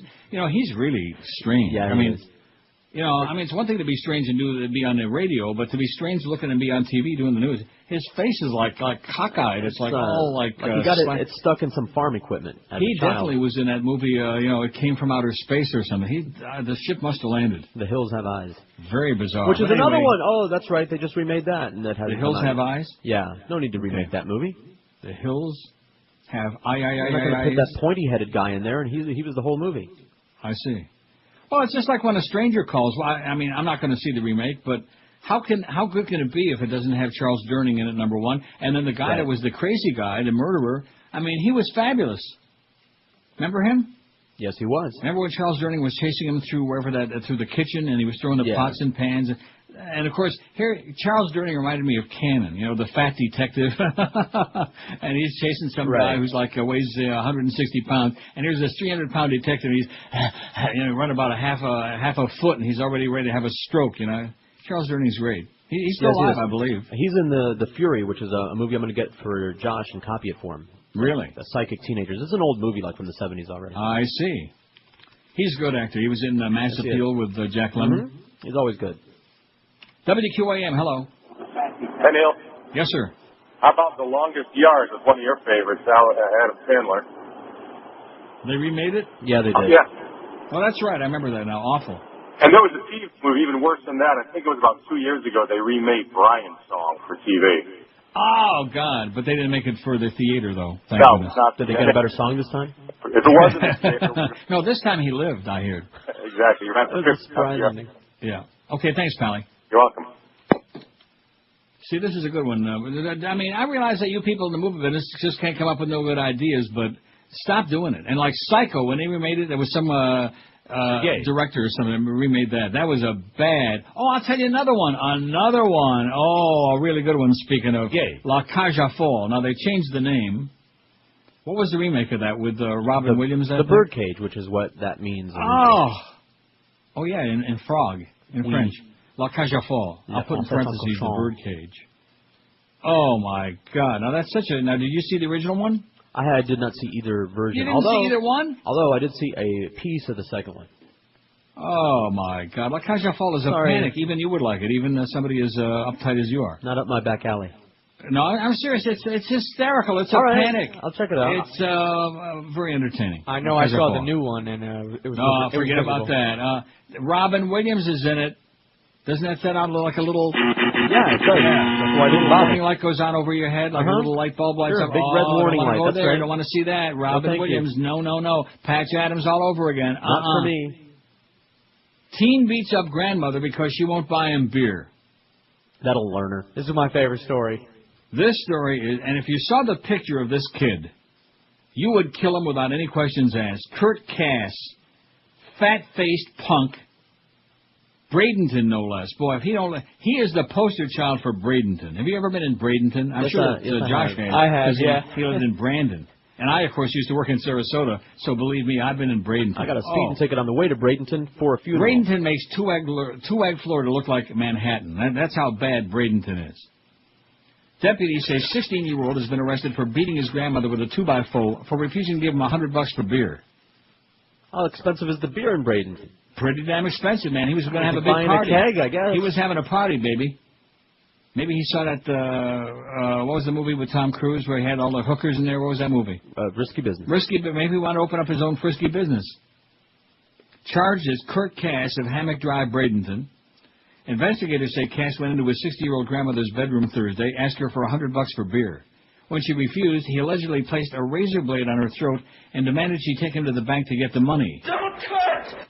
When the victim arrived back home, she locked all the doors, deputies reported. The defendant arrived back home and kicked the front door in. Once inside, the defendant grabbed a 2x4 piece of wood and hit the victim numerous times on the back. The defendant then grabbed a 3-foot piece of 3-inch PVC pipe, hit the victim on the head, back, and legs numerous times. The defendant's caseworker arrived on the scene and was able to hold him until law enforcement arrived. Deputies said Cass has made comments in the past to his grandmother that she should kill his entire family. Oh, just start with him, Grandma. Sure. Cass was charged with domestic aggravated assault, 2 counts of domestic aggravated battery, attempted robbery and kidnapping. Authorities say Cass came from a troubled family. Oh, misunderstood, poor baby. His mother's in prison on cocaine possession and sale charges. His father is serving a 15-year prison sentence for manslaughter after choking a hooker to death in 2002. The grandmother's had legal guardianship of Cass and his little brother since '94. 4 words come to mind. Okay? The first two are forced sterilization, and the second two are shoot 'em. This is Neil Rogers. This is 560 QAM. Jesus land, Christian park, where you won't go to hell when you die. Oh, Jesus land, Christian park, where ignorance and hatred thrive. Ride the holy roller of God. The only roller coaster that never goes down. Riding on the cannon to the hand of God. Reaching through the clouds to rip all your clothes off. Bang, bang, bang, shoot the cry till it's true. Bang, bang, bang, the fortune doctor too. She can make you dog for fun to eat. While Katie fondled by a cartoon character Grease. Our Father that art in heaven, help us answer all voices in our head. We got our Yankees on, we're waving our snakes for Armageddon. When you come to take us away. March, march in a bush Nazi parade. Cool off with a goofy great Guyana Kool-Aid. Ignorant dicks who want to get their kicks. Wait for the fun and fundamentalist. Pray to the Lord to forgive you with your choice of flushly appointed views. Head on down to the revival show. Distort the Billy heroin, drink and blow. Jesus land, Christian talk, where you won't go to hell when you die. I'm dying over here. Jesus land, Christian talk, where ignorance and hatred thrive. You failed. 118 at 560 WQAM on a sensational Thursday, man. You can feel it in your bones, can't you? I'm boning. Maybe that's arthritis. I'm feeling my bones now. Original survivor guilty of tax dodge. Yeah, I love that. Richard Hatch. Not to be confused with Richard Hatch, the actor. Was that Richard or Robert Hatch? It was Richard also. Oh, geez. That was on, with Rick Springfield in that great show, Battlestar Galactica, the original one. That is correct. Oh, man. The I like that show a lot. I'll bet. Jane Seymour was in that. Spaced out. Who was in it? Jane Seymour.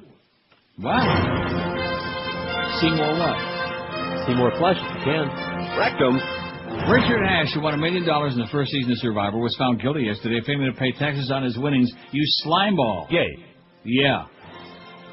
Hatch was handcuffed and taken into custody. He probably enjoyed that. After U.S. District Judge Ernest Torres said he was a potential flight risk. You're like that chicken in the City of God. He's going to fly away without a plane. He was also convicted of evading taxes on $327,000 he earned as co-host of a Boston radio show and $28,000 in rent on property he owned. He was acquitted of 7 bank mail and wire fraud charges. Hatch, 44, faces up to 13 years in prison. Boy, he's going to have a good time in there. And a fine of $600,000. Sentencing scheduled for April 28th. Jurors deliberated for less than a day after more than a week of testimony. Beside the tax charges, prosecutors accused Hatch of using money donated to a charitable foundation, Horizon Bound, an outdoor program planned to open for troubled youth. He allegedly spent the money on expenses including tips to a limousine driver, dry cleaning, and tens of thousands of dollars on improvements to a house he owned.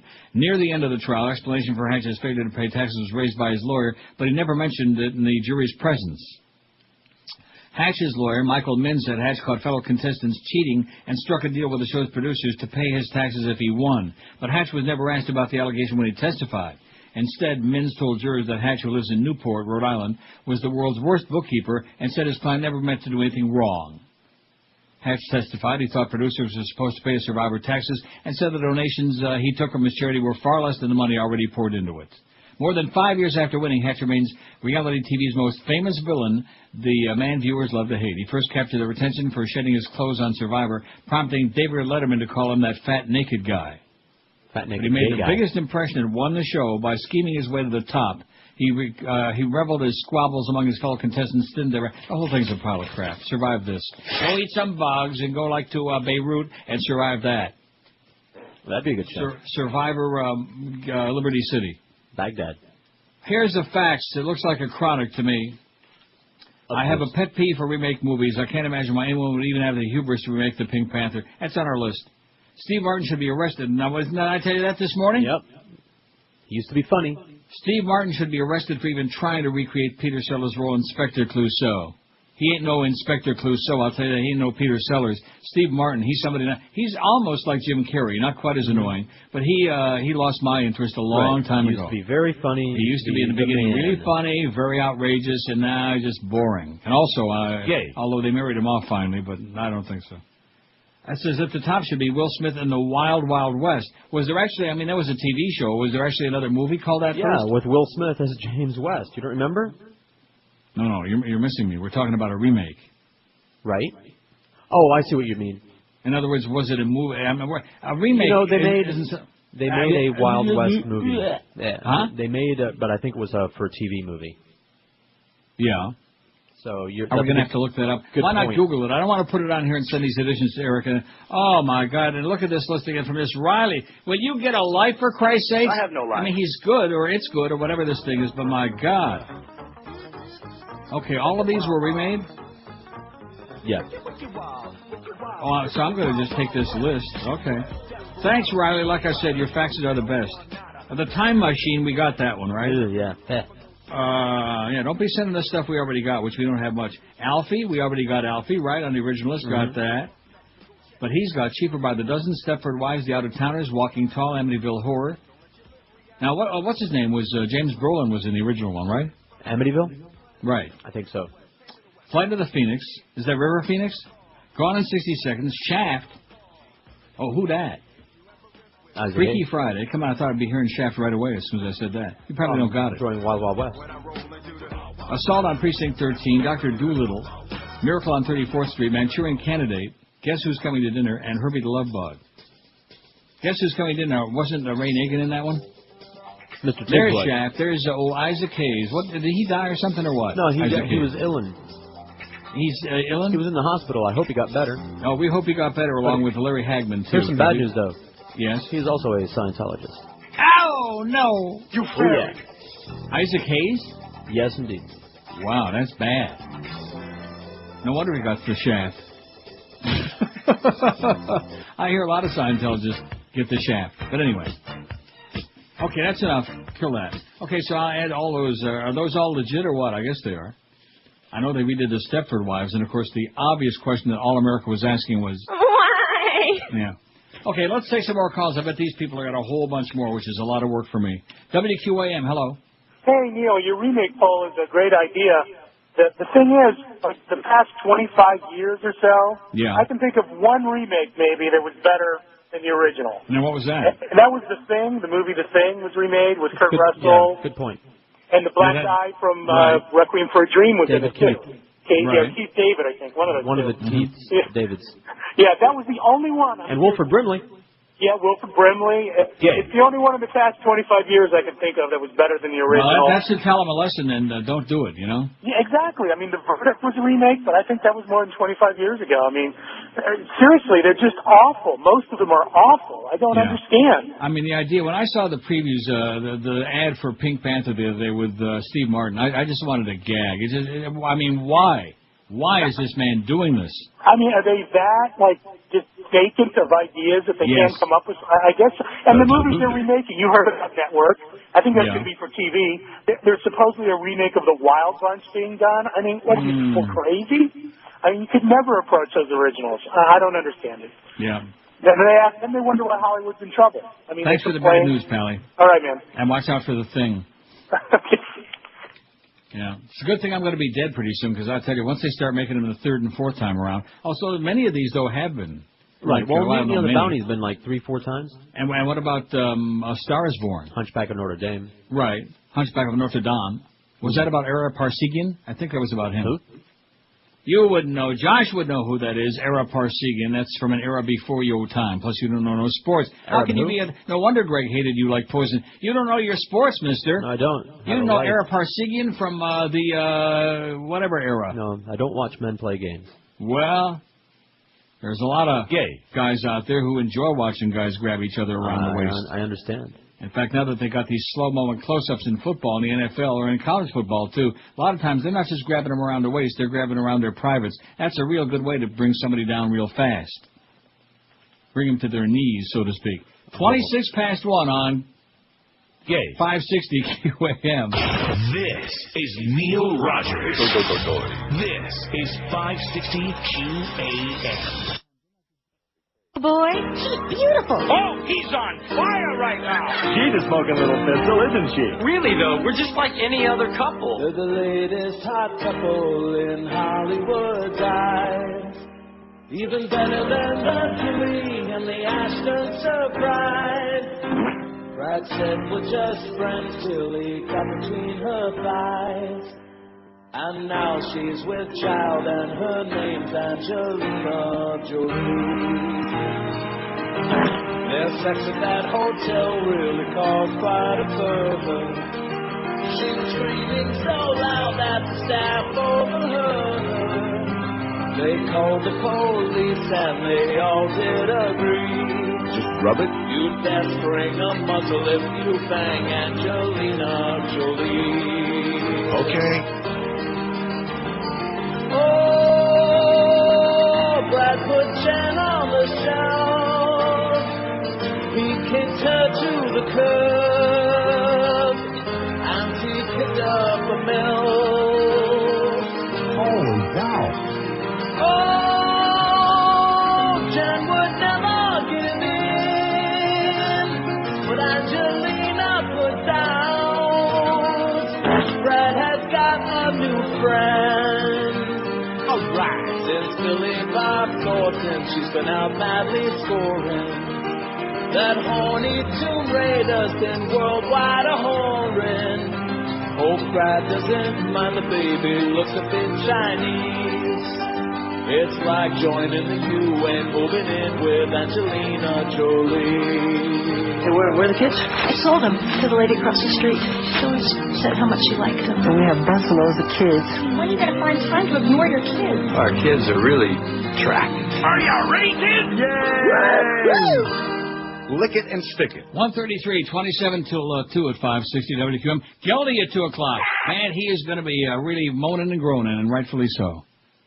Those damn Panthers, man. Just when you think they got it, and they drop it. You know what I'm saying? All right. When you think you got a hold of it, and all of a sudden you drop it. Okay, here's this poll. I never realized that there were so many bad remakes, but there sure are. And speaking of that, I just saw, because it was on cable, the remake of The Manchurian Candidate, which the original was great, and the remake was not. Well, that's what it says here. Well, here's what we got so far. What movie should never have been remade? I don't even know where to start. La Cage aux Folles, The Birdcage, Longest Yard, The Hills Have Eyes, Bad News Bears, The Blob, War of the Worlds, Psycho, Cape Fear, When a Stranger Calls, Time Machine. But it was a good machine, man. A Star is Born, Dracula, Planet of the Apes, Rollerballs, Godzilla, Meet Joe Black, Mr. Deeds, Ocean's 11, The Italian Job, Dawn of the Dead, Alfie, The Producers, Pink Panther, Steve Martin, We Hate You Like Poison, Come Back to Canada, The Fog, House of Wax, Cheaper by the Dozen, Stepford Wives, Out-of-Towners, Walking Tall, Amityville Horror, Flight of the Phoenix, Gone in 60 Seconds, Shaft, Freaky Friday, Assault on Precinct 13, Dr. Dolittle. Well, I've been to many of those doctors, especially in Florida. Miracle on 34th Street, Manchurian Candidate, which I think you just said. Guess Who's Coming to Dinner with, what's his name, Raymond Burr, and Herbie the Love Bug. Good list. Man, it's a great list. Oh, and what's this one say? The postman always rings twice. Oh, yeah. Well, I'll get that on there in a second. See, I got to write all these down. See, a lot of work for me. I got a good idea. One of these days, very soon, maybe even like on Monday, we're going to take a poll. See, an easy way to fix a poll. You know how you do that? Tell Eric to add some votes for you? No. Listen. We're going to take the poll. The question's going to be, who's the biggest jackass in the South Florida media? And we're only going to have one choice, Greg Kotex. Yeah. I don't want to say that there's a way to fix the poll, to rig it so that, the votes come out a certain way. Why not? Way. Just but there's only one choice. Right. One choice. And so, even if there's only like 5 people that vote, what kind of a poll is this? He's going to get all the votes, 100%. WQAM, hello. Yeah, I got one for your poll. Yes, sir. The Devil and Mrs. Jones, the porno. Oh, God. The Devil and Reverend Jones. What a match made in heaven. Oh, get a life. I have no life. WQAM, hello. Uncle Neil. Yes, sir. I love your poll and the one on the website, too. Yes, sir. Oh, I can't wait to get out of here. I'm counting the days, and I just wanted to say that you don't need to worry. I'll be keep on listening online. So don't worry. Where are you I'll going? still listen to you. Toronto University, baby. Goodbye, South Florida. I'm happy as hell. Excellent. Okay, see you around, eh? Okay. Likely story. 5670560, pound 560 in the Verizon NC. They speak English here, Pally. WQAM, hello. Todd, hurry up with the update, sweetie. If you get back early enough, we can spoon before we see Brokeback Mountain. WQAM, hello. QAM. Oh, this must be Todd Calder right there on the phone. He was just, he didn't know whether to scream or drop a banana. I think he's screaming. WQAM, yeah, that's what I heard. QAM, hello. Hey, Neil. Yes, sir. Hey, you left off John Stamos off today's poll. Blackie. Blackie is a singer? Yeah, he had that stinky band for a while back. Oh, that's right. Oh, he was terrible. Stinky band, that's right. Yeah, it was really rotten. Well. And your poll for tomorrow, I didn't like the remake of The Hung and the Restless. It was terrible. Yeah.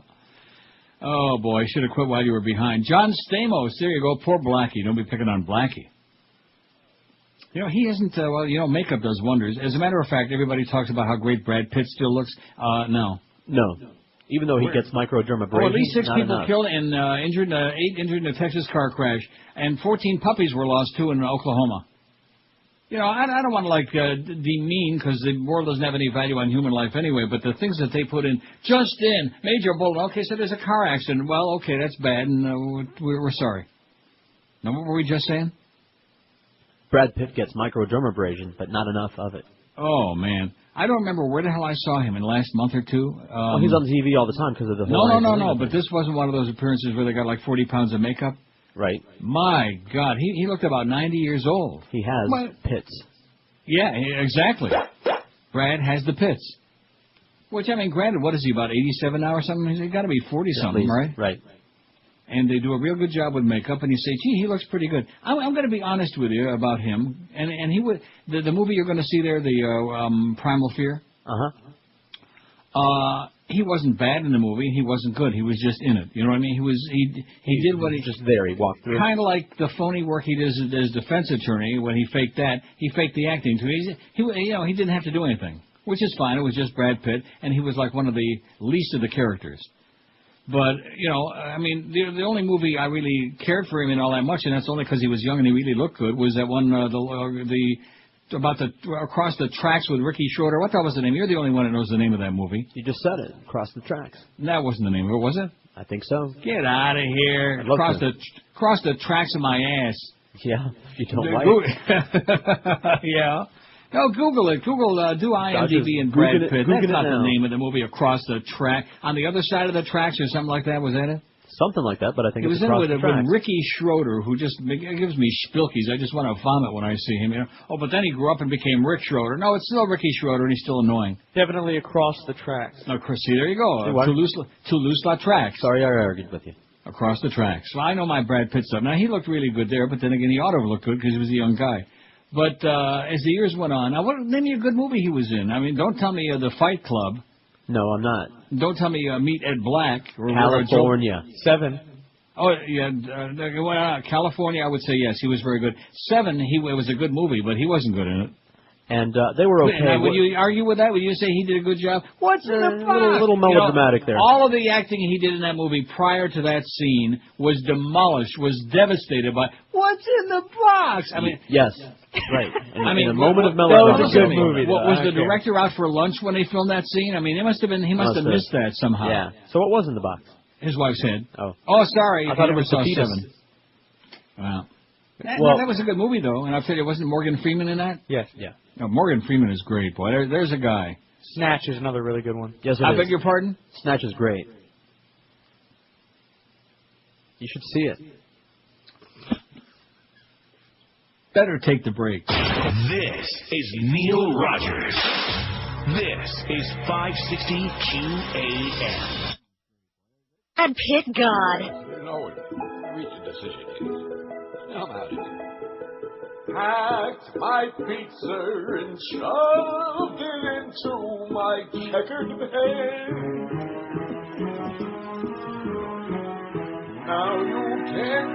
mow around no more. All that rake's got my butt sore. The best years of what remains of my life I gave to this place. Just for old times, I think I'll go and hail the fumes of the fleshly imprinted men's room. I've had enough of you guys, not using asteroid. You bastards should only drop dead and die. Gonna stay home far away from here. I'll hand my keys back in for the car that I drove on town. I'd go to my orifice and clean out my desk. That is, if I only had an orifice or a desk. I'll slap up to Boca to the Publix and watch the shoppers from a bench. I wonder if Raymond Burr felt this way when he got turned down for a day. Doy, doy, doy, doy, doy, doy, doy, doy. Doy, doy, doy, doy, doy, doy, doy, doy, doy, doy, doy. Doy, doy, doy, doy, doy, doy, doy, doy, doy. I'm leaving here, but you sport hole queers ain't going to listen to me.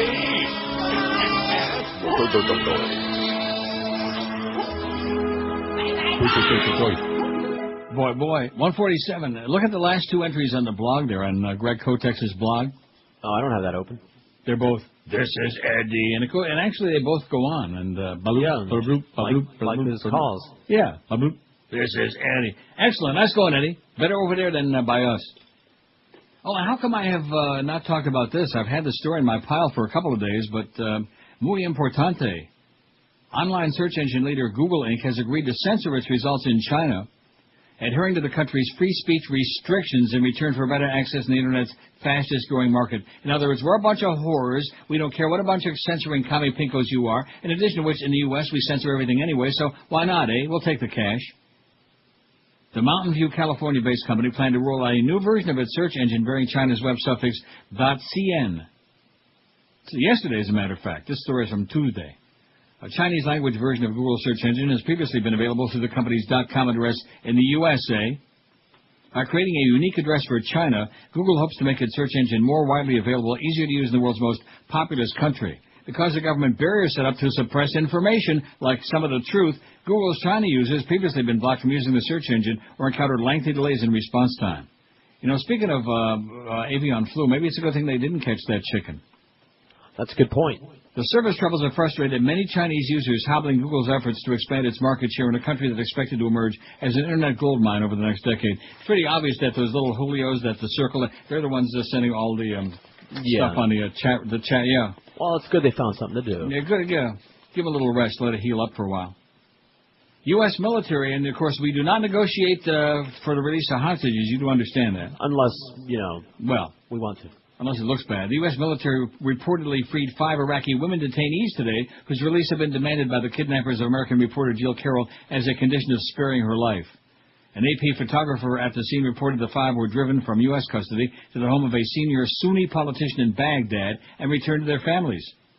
The report release came after the U.S. military announced earlier today that a total of 422 detainees would be freed today and mañana. A group that claimed responsibility for abducting Carroll in Baghdad January 7th had threatened to kill her unless all female detainees in American custody were set free. They want to be free. People want to be free. Just ask Felix Cavalieri and the rascals. Now, Broward Doctor wants to be free, but he won't be. This Botox stuff, man, what a bunch of crap. Well, it goes to show you, stupid people. I'll say it again. Just like that Kevin Trudeau, I changed my mind. If there are stupid people out there, go exploit them and take their money. One victim said he thought he was dead when he woke in a hospital room, unable to move or speak. Another said she was a prisoner in her own body, had to learn to communicate using her toe. After hearing the dramatic testimony of two individuals temporarily paralyzed from shots they thought were the popular anti-wrinkle drug Botox, U.S. District Judge James Cohen sentenced Broward County doctor Bach McComb, B-A-C-H, Bach McComb, to 3 years in federal prison, the stiffest possible sentence. In November 2004, McComb, his one-time girlfriend Alma Hall, and Eric and Bonnie Kaplan of Palm Beach Gardens contracted severe botulinum poisoning after McComb injected them with botulinum toxin type A. Or is that botulinum toxin type A? A potentially lethal ingredient that's used to make the drug Botox. A year later, McComb, 48, pleaded guilty to a single count of trafficking in a drug that was not federally approved. Now he's going up the stream, up the river for 3 years, up the creek. I guess they got a bad crick. Now, Damien writes. Oh, Damien from The Omen.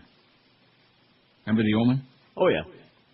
I know you don't watch the Today Show. Absolutely, Damien. I wouldn't watch it if a gun was held to my head.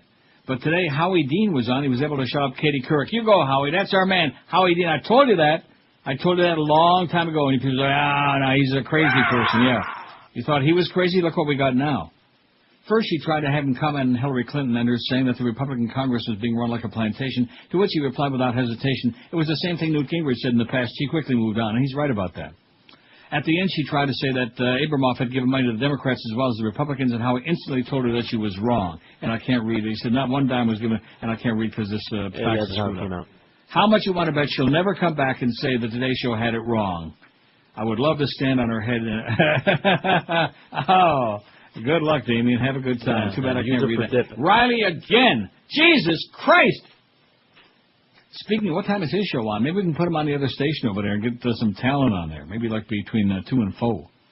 Maybe we can put him on 2 to 4. We got Geldy today and Revolving Door 2 to 4.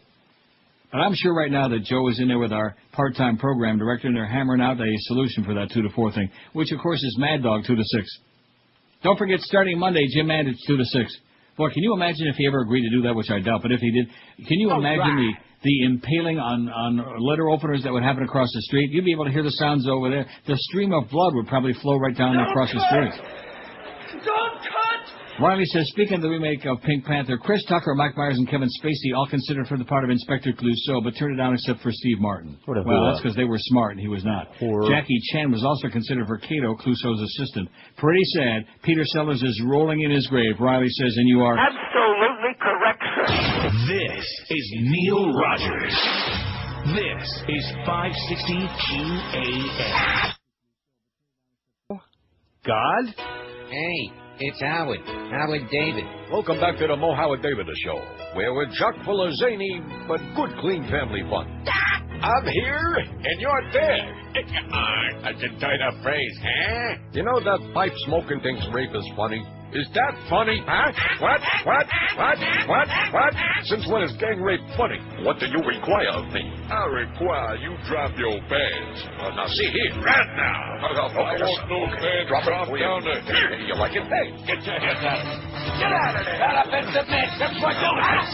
Don't touch my delicates. I'm tender. Why does everybody want to rape me? Why, because we think it's funny, that's why. Don't put it there. Get it off of there.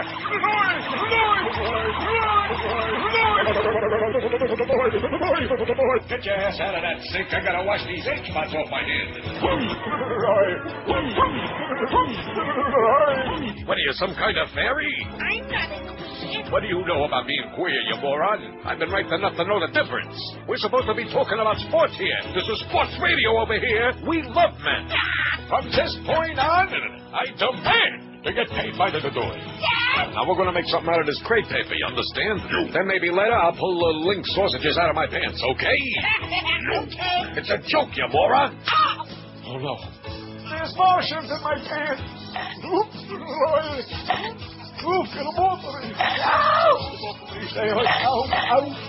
Hello, Warden. How can I help you? Well, you see, Warden, Yes? I keep getting raped. I'll look into it right away. Thanks, Warden. It's about time somebody... Now drop your pad. Huh? I said drop your pad. There's some old Kentle. Gives you something to do while you're watching golf. Like pouring the hot liquid in your eye. Like this. Now look what you made me do, God. Keep your pants on. Now, pin wide. You want to work my show? You'll do as you're told. Now get over here. Yeah, that's right. Now come here. Now get over there. come here. Now come here. Not there. Over here. Oh. Stole the pizza? No, I did not steal no pizza. Stole the pizza? Now see here. I ain't no pie burglar. Stole the pizza? I did not steal You only had one slice. Put your head close to the glass door. See if anybody's inside. Okay. No, closer. Closer? A little closer. Like that. My neck is bleeding. Oh, you're a tough guy, huh? Why, I ought to... Now, see here. All right, you supplicant, step aside. I'm the new pope, see? I stand before you now. Let me bless you, my son. Under the door, under the door, under the door. Well, perhaps you'll garner much under my tutelage. I don't like the looks of that tutelage. I don't want your tutelage over me. They'll never find me.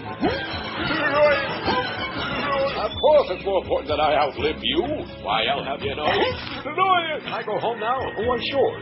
Watch out for Mr. Whipple. Don't squeeze. More.